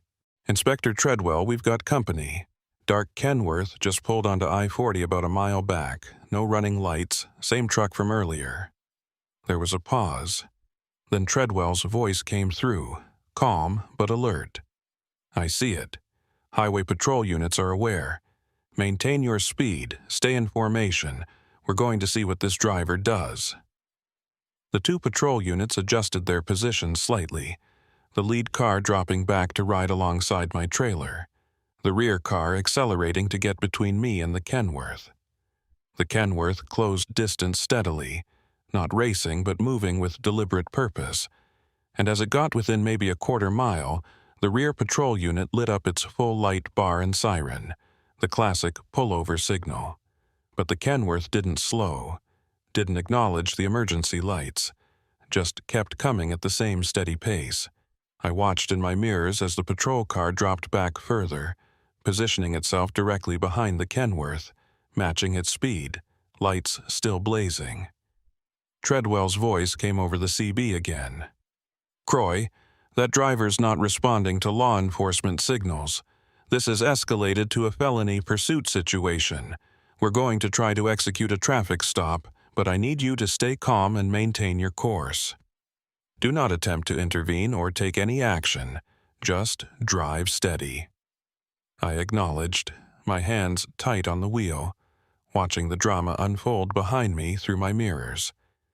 The patrol car behind the Kenworth tried to close distance, probably attempting to get a visual on the license plate or the driver, but the Kenworth suddenly accelerated, closing the gap to my truck rapidly. The rear patrol car matched the acceleration, and now we had a high-speed situation developing, speeds climbing toward 80 miles per hour. The lead patrol car, still alongside me, signaled for me to slow down, and I started easing off the throttle, dropping from 70 to 65 to 60. The Kenworth came up fast on my driver's side, the patrol car right on its bumper, and for a moment, all three vehicles were in a line alongside my truck. I could see the Kenworth's cab clearly now under the patrol car's spotlight, could see the driver, and what I saw made no sense. The person behind the wheel was slumped forward, head down, arms extended to the wheel but not moving, like they were unconscious or worse. The truck was driving itself, somehow maintaining speed and direction without active input. Treadwell must have seen it too because his voice came over the radio, sharp with alarm. "All units, that driver appears incapacitated. Vehicle may be on some kind of autopilot or cruise control system. Attempting to make contact." The rear patrol car pulled alongside the Kenworth's passenger side, and I could see the trooper gesturing, trying to get a response from the driver, but there was no reaction, no movement from the figure slumped at the wheel. The Kenworth started drifting toward me again, that same aggressive move from before, except this time there was clearly no one actively controlling it. The patrol car on the passenger side tried to pace it, keep it in its lane, but the drift continued, slow but inexorable. I had maybe 3 seconds before it would make contact with my trailer, and I was already on the shoulder with nowhere else to go. The lead patrol car, seeing the situation, accelerated ahead and then cut sharply in front of the Kenworth, attempting a blocking maneuver. The Kenworth's automated system, whatever it was, reacted to the obstacle by braking hard and sudden. I heard the squeal of locked tires, saw the truck start to veer, and then it was sliding sideways across both lanes. The patrol car that had been on its passenger side had to swerve violently to avoid being hit, and the rear patrol car barely managed to brake in time. The Kenworth completed a full 180-degree spin and came to rest facing the wrong way on the interstate. Smoke pouring from its locked tires, but somehow still upright. I'd slowed to maybe 30 miles per hour during this, and now I came to a complete stop about 200 yards ahead of the Kenworth, watching in my mirrors as the patrol units surrounded it. Officers exiting with weapons drawn, approaching the cab with tactical caution. Treadwell pulled up alongside my truck, rolled down his window. "Stay in your vehicle, Croy. We don't know what we're dealing with here." I nodded, not trusting my voice, hands still gripping the wheel even though I was stopped. Through my mirrors, I watched the troopers approach the Kenworth's driver's door, saw one of them pull it open, saw them react with what looked like shock or alarm. They immediately called for medical assistance, and one trooper started performing what appeared to be CPR on the figure they'd pulled from the cab. Treadwell left his vehicle and walked back toward the scene, his hand on his sidearm, moving with careful deliberation. He was gone for maybe 10 minutes, and when he came back to my truck, his expression was grim. "The driver's dead, Croy. Has been for hours, probably since before this truck was following you. Medical examiner will have to confirm, but it looks like natural causes, maybe a heart attack or stroke." The implications of that statement took a moment to process. "But the truck was driving, was following me, was making decisions," I said. "How is that possible if the driver was dead?" Treadwell pulled out his phone, showed me a photo he'd taken. It was the Kenworth's dashboard, and mounted on it was an array of electronic equipment I didn't recognize, screens and control units, cables running everywhere. "Autonomous driving system," he said. "Military grade, the kind used in experimental convoy operations. Someone installed it in that truck and programmed it to follow specific targets, react to specific situations. The driver probably died while it was engaged, and the system just kept operating according to its programming." That was horrifying on multiple levels. So, all night, I was being chased by a dead man's truck running on autopilot? Treadwell nodded slowly. "And that system was sophisticated enough to make tactical decisions, to coordinate with other vehicles, to respond to your movements. This isn't some garage-built setup, this is professional-grade technology, probably cost 6 figures to install and program. Someone invested serious resources into making that truck into an autonomous pursuit vehicle. Who would do that? And why target me?" I asked, though I wasn't sure I wanted the answers. Treadwell looked back at the Kenworth, surrounded now by emergency vehicles and investigation units. "That's what we need to figure out. But Croy, whoever set this up, they're still out there. The driver didn't install this system himself, someone else did. Someone who knew your route, who programmed that truck to intercept you. And there's still the question of Letha Moreland and her role in all this." Highway Patrol had already put out alerts for the pickup truck Letha had been driving, and they were reviewing security footage from the rest area and surrounding highways, trying to track her movements. But Treadwell was honest about their chances. "She's probably already changed vehicles, changed appearance, gone to ground somewhere. These people, whoever they are, they plan carefully, have contingencies, don't leave easy trails to follow." A Nevada Highway Patrol unit arrived to take over the escort duty, and after another hour of giving statements and answering questions, I was cleared to continue to Henderson. Treadwell told me they'd be in touch, that the investigation was just beginning, that I should expect more interviews and probably federal involvement given the technology that had been found. "You did everything right tonight," he said. "Stayed calm, made good decisions, got yourself to safety. A lot of drivers wouldn't have survived what you went through."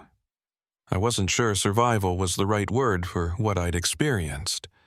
I'd made it through physically intact, but the knowledge of what had been chasing me, a dead man's truck running on programmed instructions to hunt me down, that was going to stay with me. The Nevada escort took me the rest of the way to Henderson, stayed with me while I unloaded at the distribution center, made sure I got to a hotel safely. But even in the hotel room with the door locked and the deadbolt engaged, I couldn't shake the feeling of being watched, of being tracked. The investigation dragged on for weeks. They identified the dead driver as a long-haul trucker named Marcus Delway, who'd been reported missing 3 days before my incident.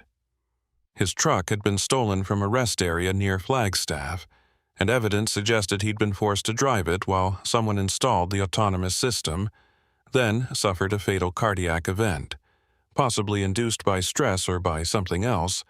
Toxicology was inconclusive. The system itself was traced to a defense contractor that reported several units stolen from a warehouse 6 months earlier. But they never found Letha Moreland, or whoever she really was. The custodial uniform was a rental, the name tag was fake, the pickup truck was found abandoned near the California border. Security footage from various locations showed her meeting with at least 2 other individuals, but facial recognition came back with no matches, suggesting false identities or people who'd never been in the system. The investigation eventually went cold, classified as an unsolved case with suspected ties to organized crime or corporate espionage.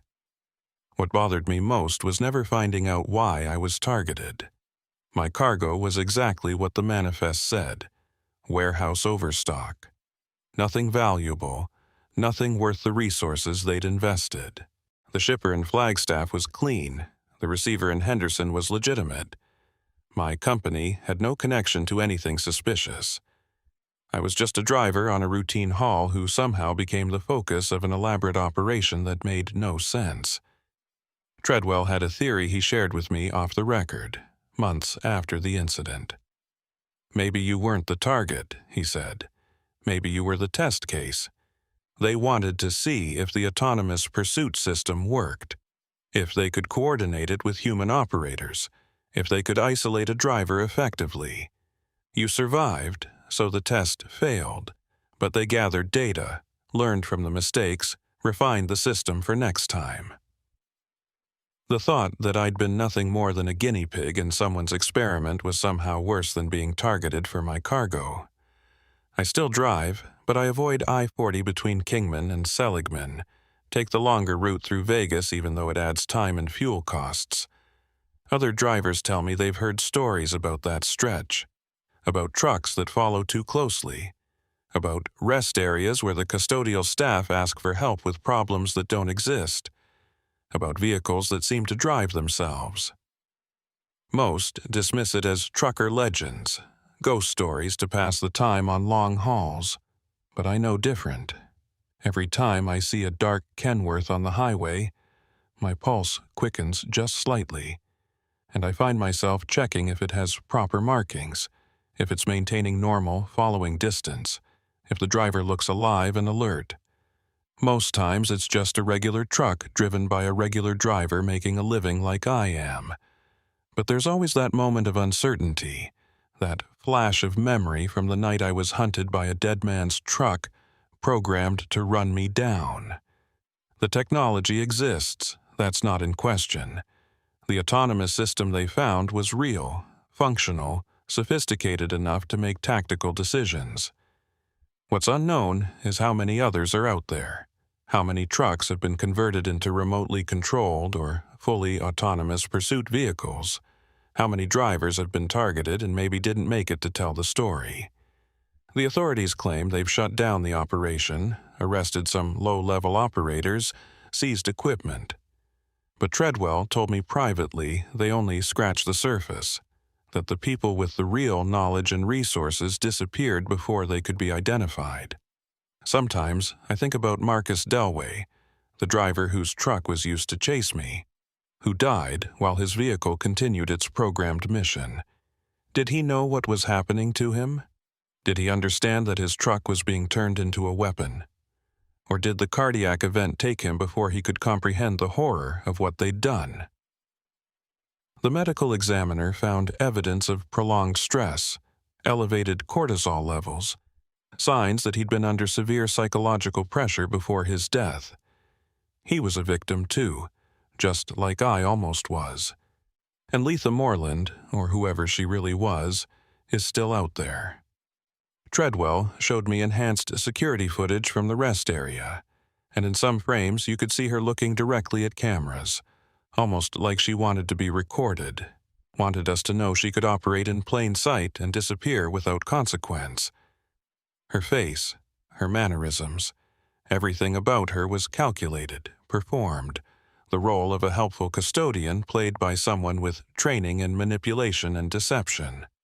The most disturbing part came months later when another driver contacted me through a trucker forum, said he'd had a similar experience on a different highway, different state, but the same pattern, followed by an aggressive truck, encounter with someone in an official-looking uniform who knew details they shouldn't, pursuit that ended only when he reached other people.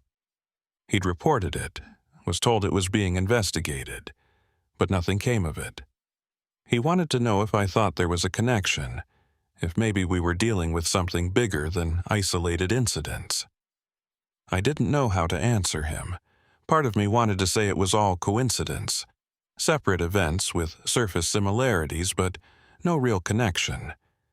But the other part, the part that had been hunted across the Arizona desert, that had looked into Letha Moreland's cold eyes and heard the dead man's truck roaring behind me, that part knew better.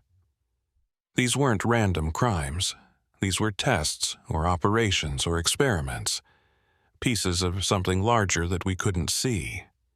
The last time I spoke with Treadwell, he mentioned that DPS was working with federal agencies to monitor for similar incidents, to identify patterns, to hopefully prevent future occurrences. But he also admitted they were reactive, not proactive, waiting for drivers to report problems rather than actively hunting the people responsible. We're outgunned, he said. They have technology we can barely understand, resources we can't match, and the ability to disappear whenever we get close. All we can do is document, investigate, and hope we eventually get lucky. I drive different routes now, vary my schedule, never announce my plans in advance, take random rest stops instead of the usual ones. Some drivers think I'm paranoid, that I'm letting one bad experience control my life. But they didn't see what I saw, didn't feel what I felt that night on I-40. They don't wake up at 3 a.m. in hotel rooms, checking the parking lot for dark Kenworths, wondering if tonight's the night the system finds them again. Because that's what haunts me most. The realization that I might not have been chosen for any particular reason, that I might have just been in the wrong place when they needed a test subject. Which means it could happen to anyone, any driver, any night, on any lonely stretch of highway where the desert swallows sound and the darkness hides intent. The autonomous truck is out there somewhere, or others like it, waiting for the next target, the next test, the next hunt. And somewhere, Letha Moreland is watching, coordinating, setting up the next operation. She knows my face, knows my name, probably knows my routes even now despite my precautions. I'm not actively being pursued anymore, but I'm not free either. I'm data in their system, a test case they can reference, a driver who survived when maybe I wasn't supposed to. That makes me either a loose end or proof of concept, and I'm not sure which is worse.